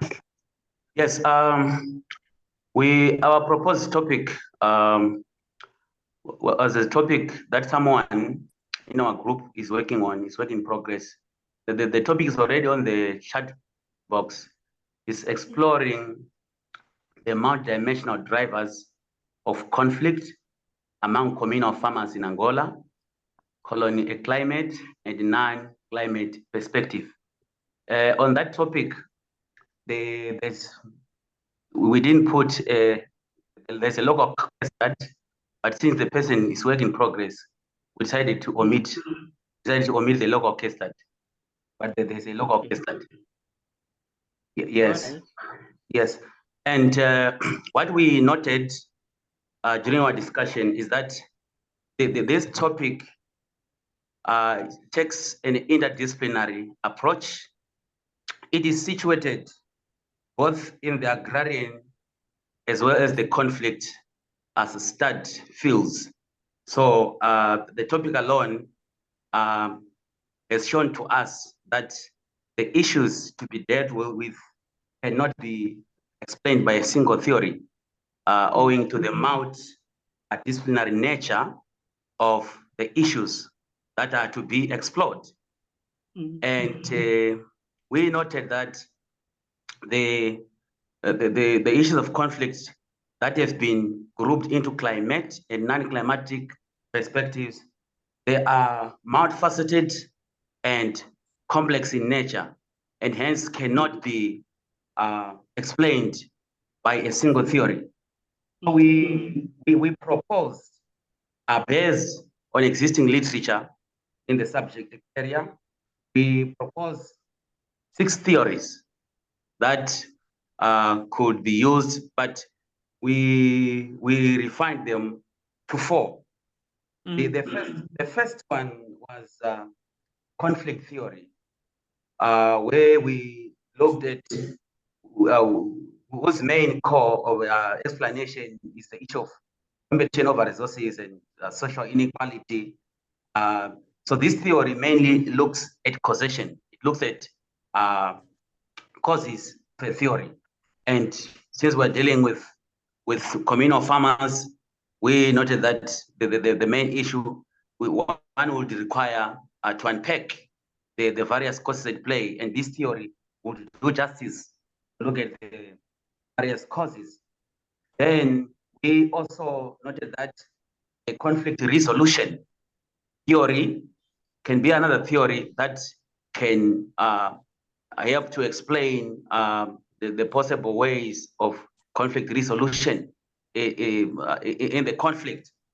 And we also noted that the other applicable theory is the conflict tree analysis, the conflict tree theory, which basically has 3 components. That is the root, as in it gives a proper visualization of the conflict. That is the root which is hidden. No one can see the root, but indeed, this is where that's what supports a tree. So in this case, it looks at the underlying causes, the structural causes, then conflict within the farming community. So the tree, then we have the trunk. The trunk is the problem. Like in this case, it is the conflict that people can see that there's a conflict. It is the problem. And we have the branch. Now the branch is the easily identifiable or visual thing on a tree. So these are indicators of a conflict that people can easily point it, that there's a conflict. So we felt that this theory can help us to unpack the causes, the problem, as well as the various manifestations. Then we also noted that we can also apply the collective action theory. The collective action theory basically looks at disgruntled groups that can, whose interests can converge to push a certain agenda. And in this case, we have farmers having common interests, and one would want to understand what their common interests and how are they pursuing them. So this theory would help us. Then we also looked at the 6 dimension of wheel of conflict analysis. As the name suggests, this is a multi-dimensional model of conflict analysis that looks at 6 components. That's why it is called a 6-dimension conflict wheel analysis. It looks at the actors. Who are the actors? Identifying the primary actors, in this case, the farmers. Who are these farmers and who are the external actors? Because in any conflict, there are always primary and secondary players. Then it looks at their interests. What is it that they want? Then it looks at the dynamics, the power dynamics. What are the powers behind? Or because one would notice that in a conflict, there could be powers behind that sustain a conflict. One would call them conflict entrepreneurs. They sustain the conflict. So this theory unpacks. It looks at a broader perspective to see beyond what people look at when they look at conflict. Then it also looks at the dynamics of the conflict itself. That is, how did the conflict start, and what has been its evolution. For example, a conflict would have started. It would have developed into violent conflicts over the years. So these trends are important. Then it looks at it provides possible solutions. So these are the theories that we identified, that we see that they are applicable owing to the multifaceted issues that we are dealing with. And unfortunately, because of time, we were not now to develop combine this and synthesize into a single theoretical framework, but we couldn't do that because of time. This is what we were able to do in our group. Thank you.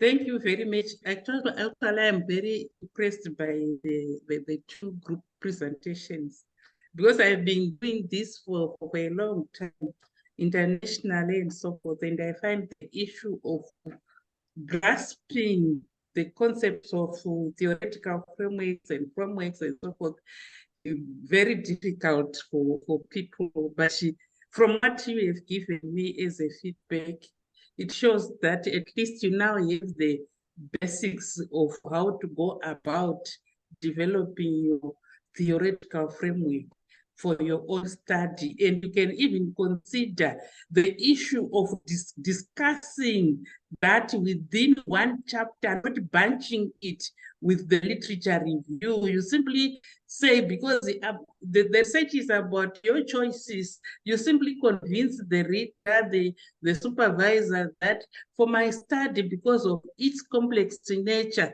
it is multifaceted. As a result, I'm going to look at various theories until I get my single length. Your single length now becomes your theoretical framework.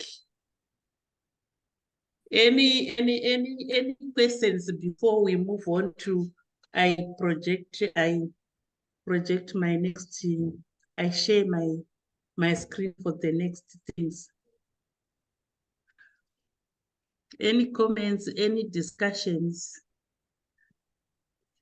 any additions? Because remember, I said I'm just facilitating to the people who already know what they are doing, and they're just adding to their knowledge. At the same time, I'm also learning from you people.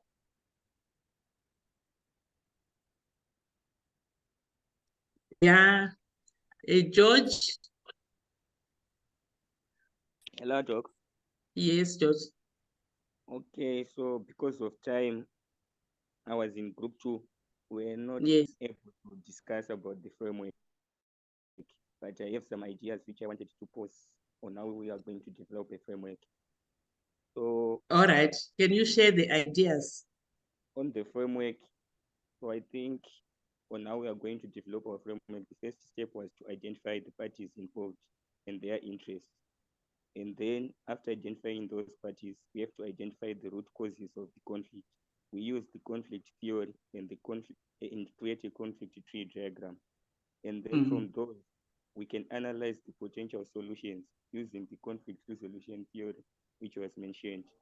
After analyzing the potential solutions, we can go on to assess collective action and the coordination required to implement those solutions.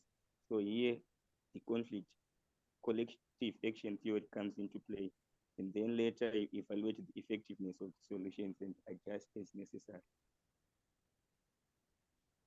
All right, thank you.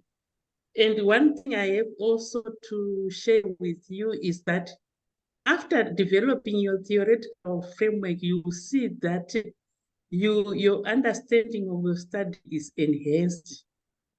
And you should be able to go back to your statement of the problem and revise it. This is how we spruce up the statement of the problem. Once you have revised the statement of the problem, you are bound to go back and revise your research questions and your objectives, and then go back to the topic and see whether it is still speaking to what you are doing. Remember, you are not alone in this journey. The problem with the students is that they want to be examiners, they want to be supervisors, they want to be the learners.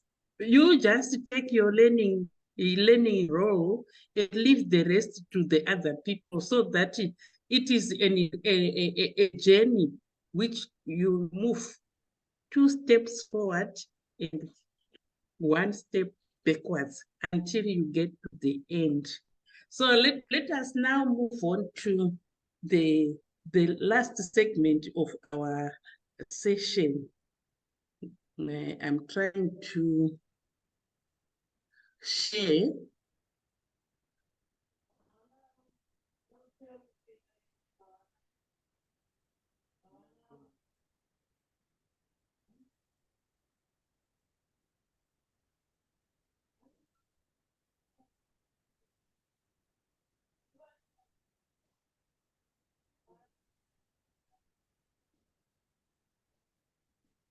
Right. This is what we have just done. And as I have said, I'm really impressed by what you managed to come out with.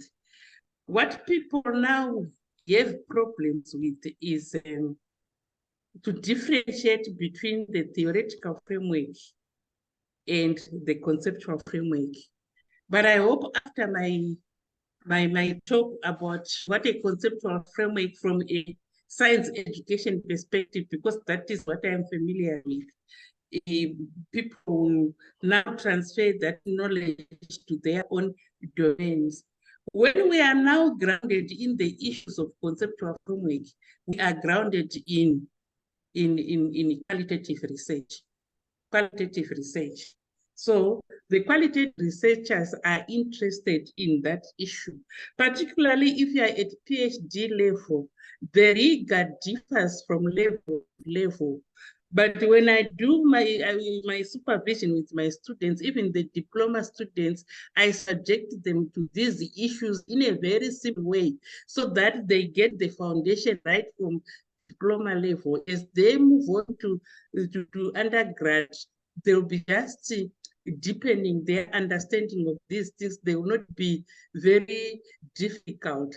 But my observation is that, and my experience is that, with some PhD students which I'm supervising and who have not passed through my hands, I can see that they are really struggling, and I go back to teaching the research method course as the person is doing the study. So it is important that you know your limitations in as far as your prior knowledge to these things is concerned, and try to address those limitations. So let me now move on to the issue of conceptual framework. Right. On this slide, I'm just trying to unpack, and I hope you will be able to see the difference between a conceptual framework and a theoretical framework. Right from the names, the other one is a conceptual. That means it is coming from concepts. The other one is a theoretical one. It is coming from theories. And you did a good job as far as understanding that lens is concerned. Now, when it comes to conceptual framework, we need to say, what does it do and what is it? It describes the researcher's understanding of the main concepts under investigation or under your study. What is important is who is defining the concepts to be studied. The researcher. It's your study, nobody else. It is not another. It's not another person's study. It is your study. So you make sure that you understand the concepts. Those in the languages they say words are context specific. So in one area you find that some people will say blue for black. If you have a scientific lens, and especially the quantitative scientific lens, you will say that answer is wrong. And yet in qualitative research, we are saying, what is the context? Why is the person using that thing? When I was doing my PhD, I went to the field. I was doing indigenous knowledge systems, and I went to the field, and I was very impatient. That's one thing I emerged from the field with: patience. When I got into the field, I was impatient. When I got out of the field, I was very patient. Why? Because when I was in one session trying to generate data with the participants, these were what we call indigenous doctors or indigenous medical people, although the Westerners and the colonizers will call them witch doctors, which is not correct. It's a colonial word. These are indigenous medical people. So I was sitting with them and they looked at me, 3 of them, one by one, they said, they were using totems, you see, the context of doing research. And they said, learn to listen with your heart, to hear with your heart, and talk with your heart. Here I'm a chemistry person grounded in Western science. To me, talking with a heart, it's anatomically impossible. But that was the context. I had to understand the context, and they say, if you do that, you will be able to understand in depth the different knowledge domains. So the qualitative research is only about understanding the ways of doing things and constructing knowledge from the doer's point of view more than from your own point of view. You are the learner in the field. So we underscore the main concepts, and the concepts defined as by the participants. Remember, I said it is emic in approach.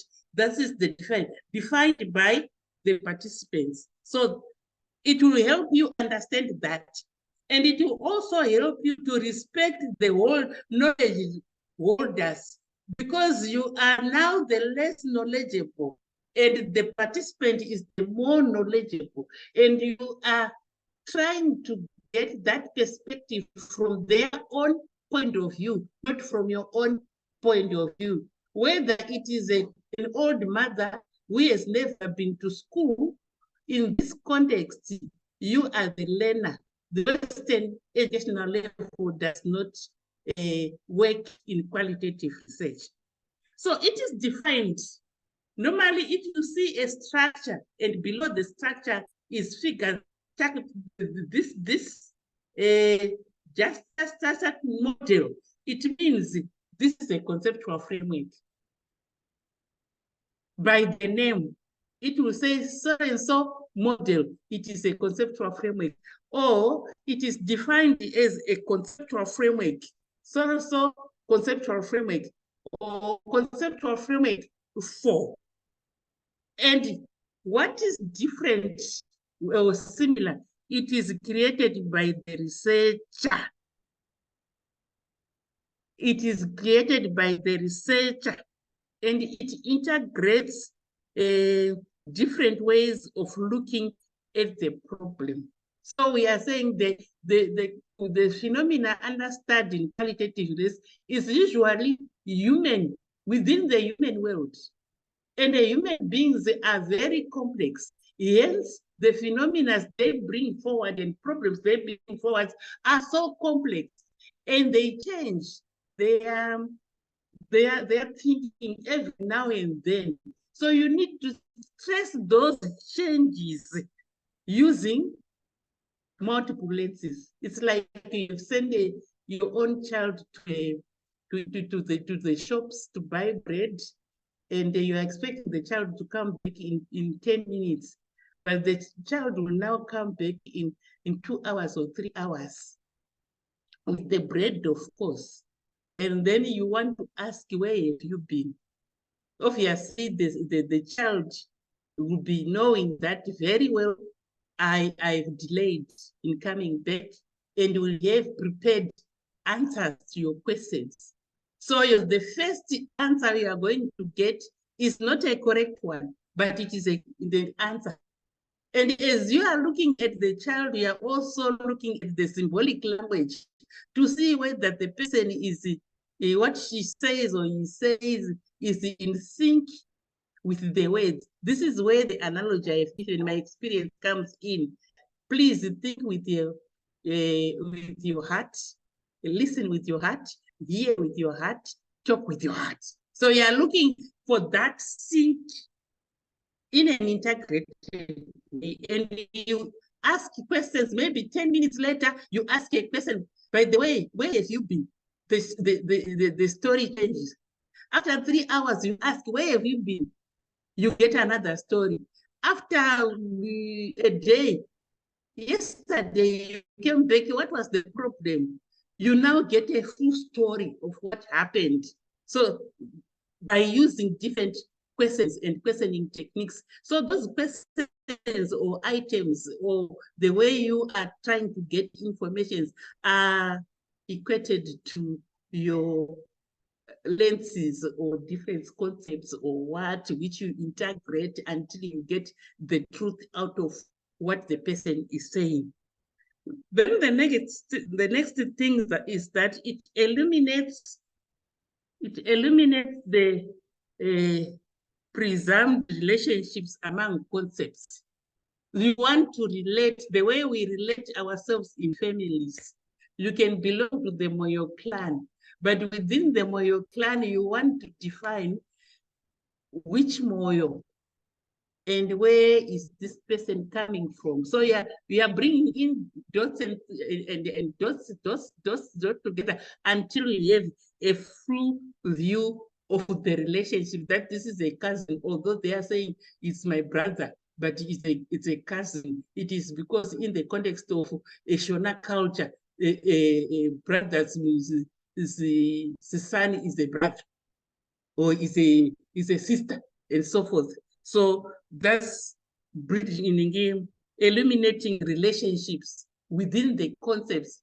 The idea is not a theory, although you can get the concepts from theories, but the idea, we underscore the use of concepts and defining concepts in context of the research within a conceptual framework.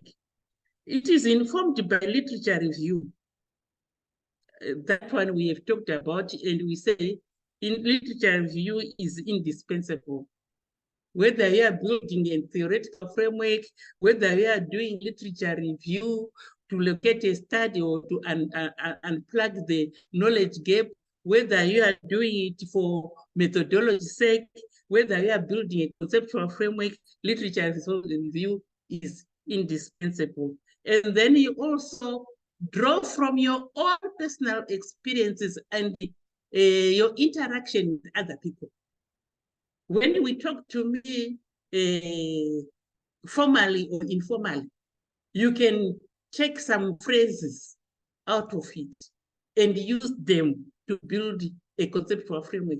That's why when you are doing a qualitative research, you have always to think about what you are, your research study, wherever you are. The beauty of qualitative research is that it's not as secretive as the quantitative laboratory work. Because in qualitative laboratory work, you do it alone in a laboratory with your group of people, and you don't want to share anything with other people because it is easy to parse. But in qualitative research, even if you share as much as possible with other people, you are the instrument of that research. As a result, the way you see things, even if somebody tries to copy it, you fail because of your prior knowledge. You can also draw from experiments. The experiments we are talking about is somebody has done some experiment work, some laboratory work somewhere. You just use the findings of that experiments and use them as your variable of building your conceptual framework. Right. It addresses needed areas of study discovered in the literature review. This is a justification issue. Remember when I said these research frameworks, they share common aspects like connectivity, like enhancing understanding, like also the idea of informing the methodology. And in this case, it is actually not only unplugging the research, it goes further than that.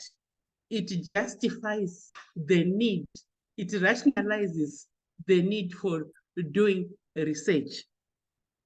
Why? It is because you are blending some empirical studies with some conceptual studies, with some your own experiences and other people's interactions, and with some experiments. And this is how you see that this experience, this thing which I have experienced has never been explained in the literature before. By so doing, you are now even coming out with your knowledge base. You are now refining your problem, and then you bring out you rationalize that based on it has never been done in this way. Then the last part is the written description. It can be presented in a written description. Some literature call it a thick description. The thick description, you are telling a story, but a story which is plausible, which is academically grounded, rather than just writing a story like any hotel story, but you are arguing and you are presenting arguments. So you can present your conceptual framework in the descriptive format, or you can present it as a visual representation. It is common for scholars to present both, because they say visual presentations, they speak louder than words.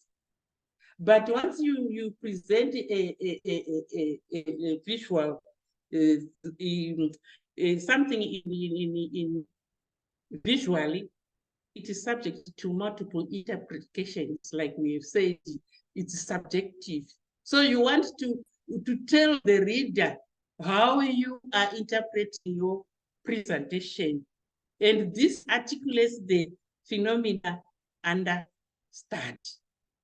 So you need to now compare what I have said with the theoretical framework and see the differences. The beauty about theoretical framework and conceptual frameworks are that the conceptual framework, you can actually use theories, maybe theories up there. You can also use constructs, imagine constructs, like climate change. Probably there's no theory on climate change, and you want to use that as a construct, as a concept in your conceptual framework. Or you can also come out with any other concept or new construct. These days, most people, they talk about a new language. So the new language which those who were born in 2000 are using, you can use it as a construct. And then by using it, you have added to you have unplugged the new knowledge, and you are saying, this is where these people, those who are born today, are saying things. How does it fit in literature? You are now within your conceptual framework. Right. I have with me, having said that, I have with me just an example from one of my studies with a colleague. This study is by Mpofu and Mutsekwa, and it was published in 2023. I just want to give you an overview of what I've been talking about. We presented this as in diagrammatical form like that. As you can see, we haven't even talked about any theory. It is grouped together. All what we were saying is, nowadays, we are talking about STEM subjects.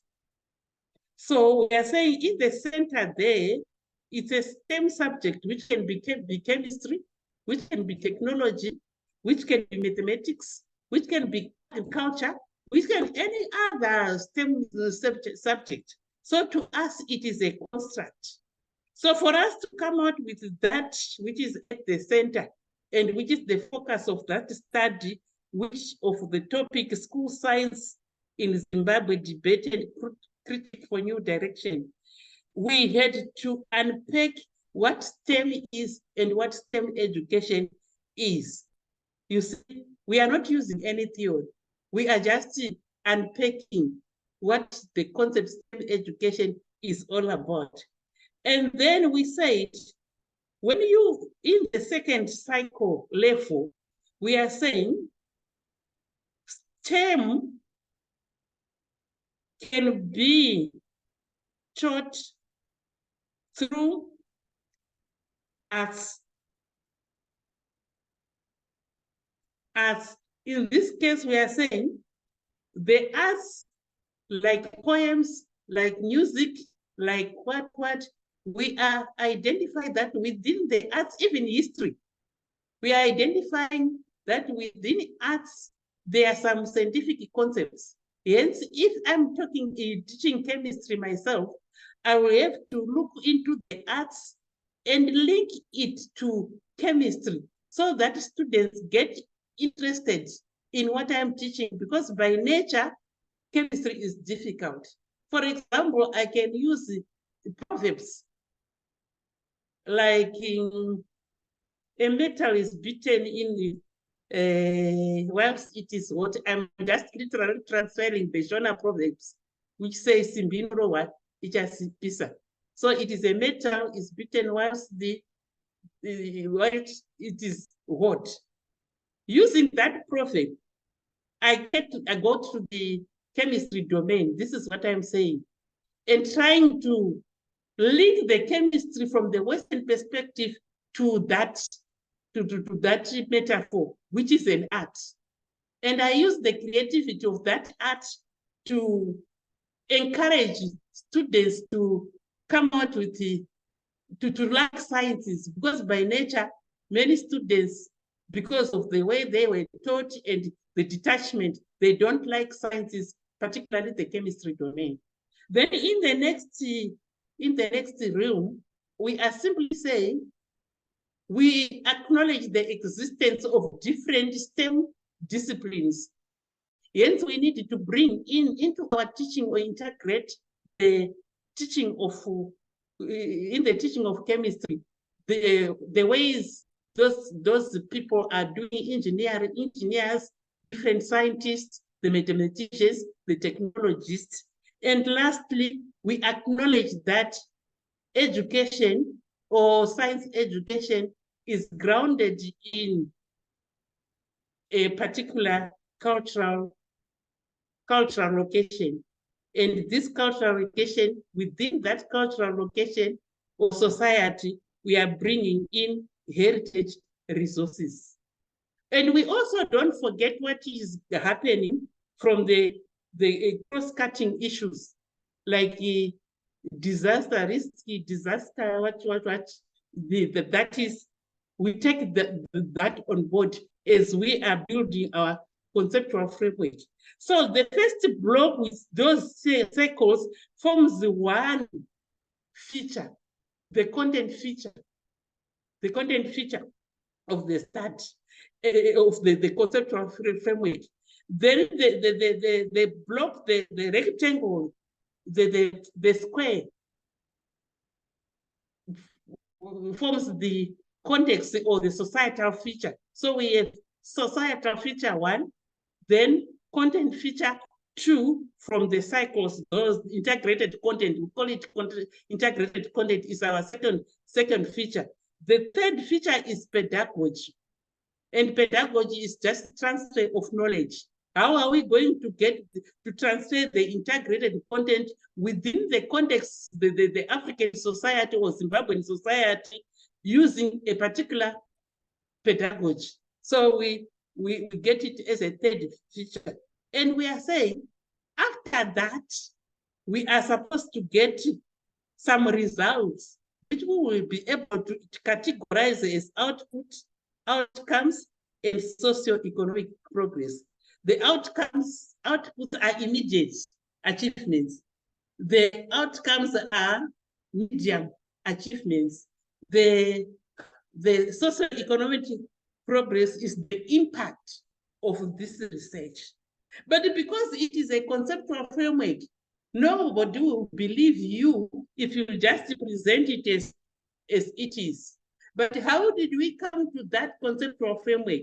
We had to look at our research questions, and the idea of school science here is a key construct, which we converted to a STEM subject, because school science is made up of different STEM subjects. Then the idea of intended goals, achievements, what was achieved.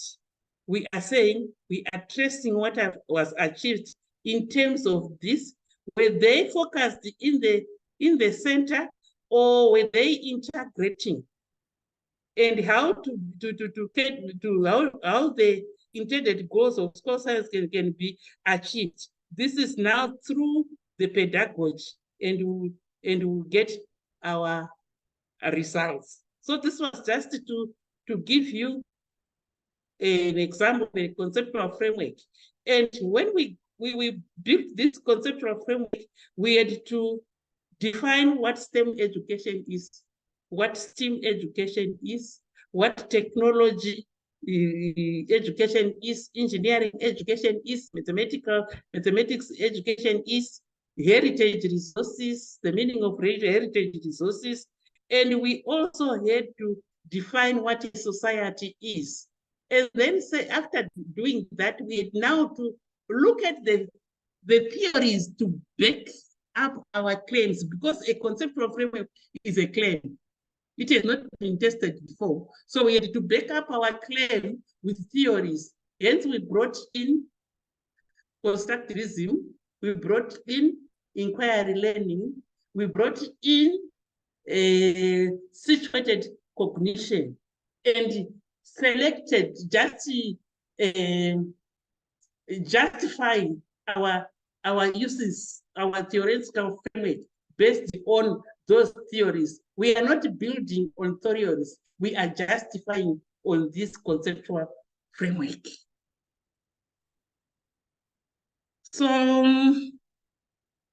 the development, this is what I've talked about. I was thinking that we would have time for people to develop their own conceptual framework, but probably this marks now the end of my presentation, and I'd like people to discuss maybe the plenary session. I think either Dr. Famba or Dr. Dukora can lead the plenary session.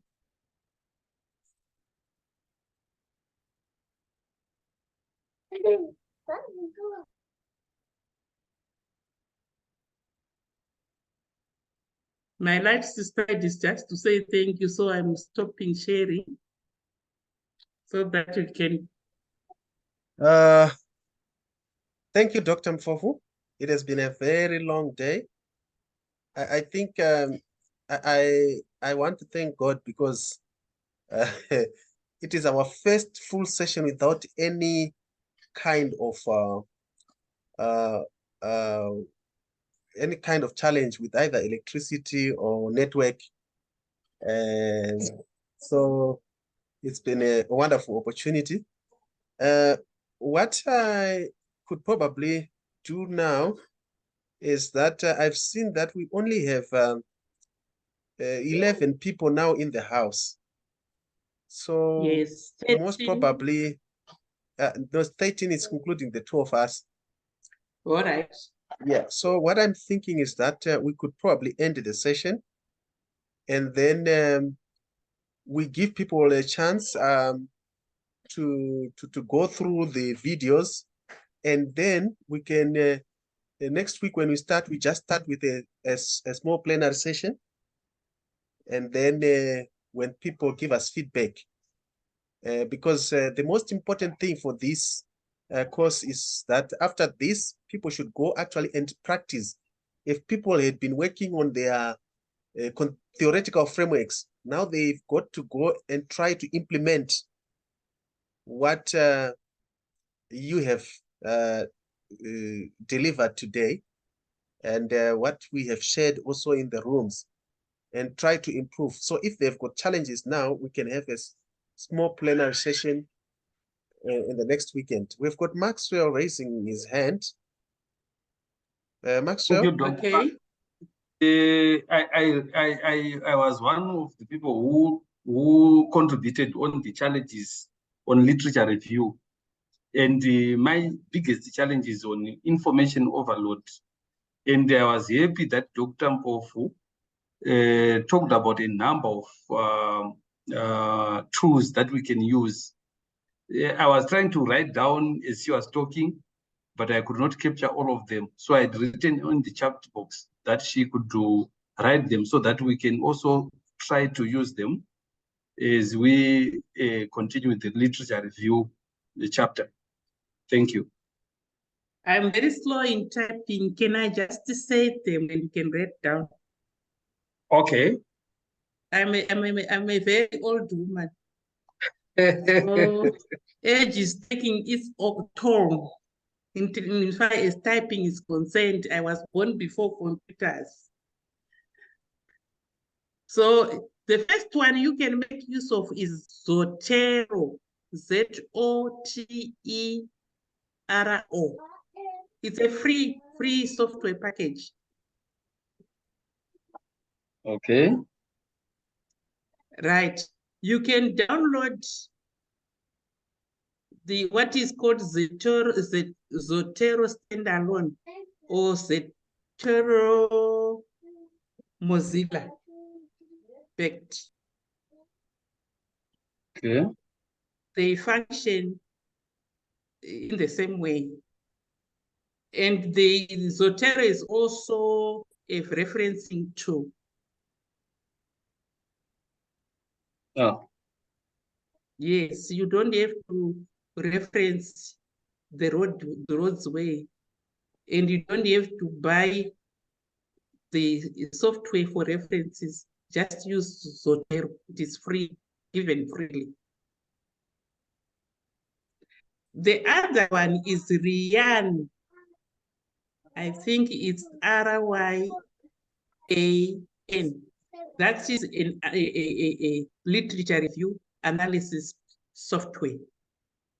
Again, it is a free package.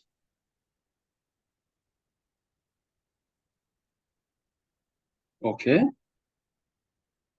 The other one I said it is in vivo, and I'm sure I have an upcoming session on qualitative data analysis with in vivo.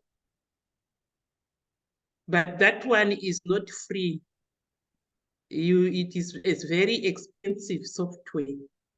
It can go up as 3,500 US. Oh. Yes, because it is a wonderful software package for data analysis, which you can also use for analyzing literature. Remember, I said when you are analyzing literature, take the information, the content of your literature as qualitative data. Then you go and you get your literature review. The other one, which is a very simple version, is blending the Microsoft tools, the Word and the Excel sheet. But that one you do more work.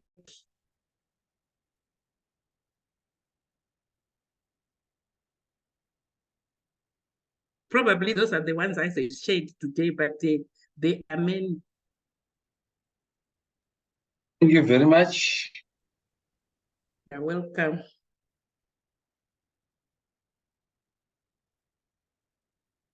There we are, Dr. Famba. Hello. Hello. Okay. So I think with that, Dr. Mpofu, I think we can call it a day. It's been a wonderful session. I was attentive, I think, throughout. I don't know how many hours. Is it 4 hours or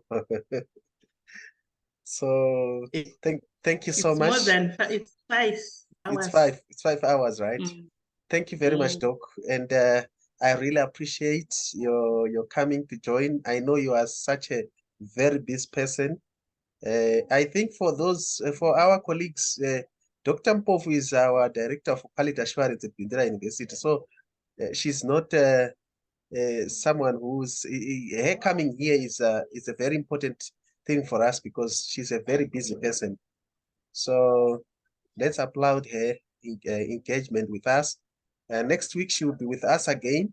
She will continue, and we are actually going to do qualitative data analysis using NVivo with her. So, Dr. Mpofu, thank you. Colleagues, thank you very much. Those who stood with us for the whole day, and some people I know they've run out of data. They've been coming to my inbox that data is finished. So, good night, Dr. Mpofu. You too. The next session is on qualitative data analysis. The last session is on NVivo because they are 2 separate sessions. Okay, that's fine. Yeah. All right. Okay. Thank you. Thank you for listening to my old voice. Meet you next time. Thank you, Doc. That's an eye-opener in many ways. Thank you so much, Doc. Thank you. Thank you.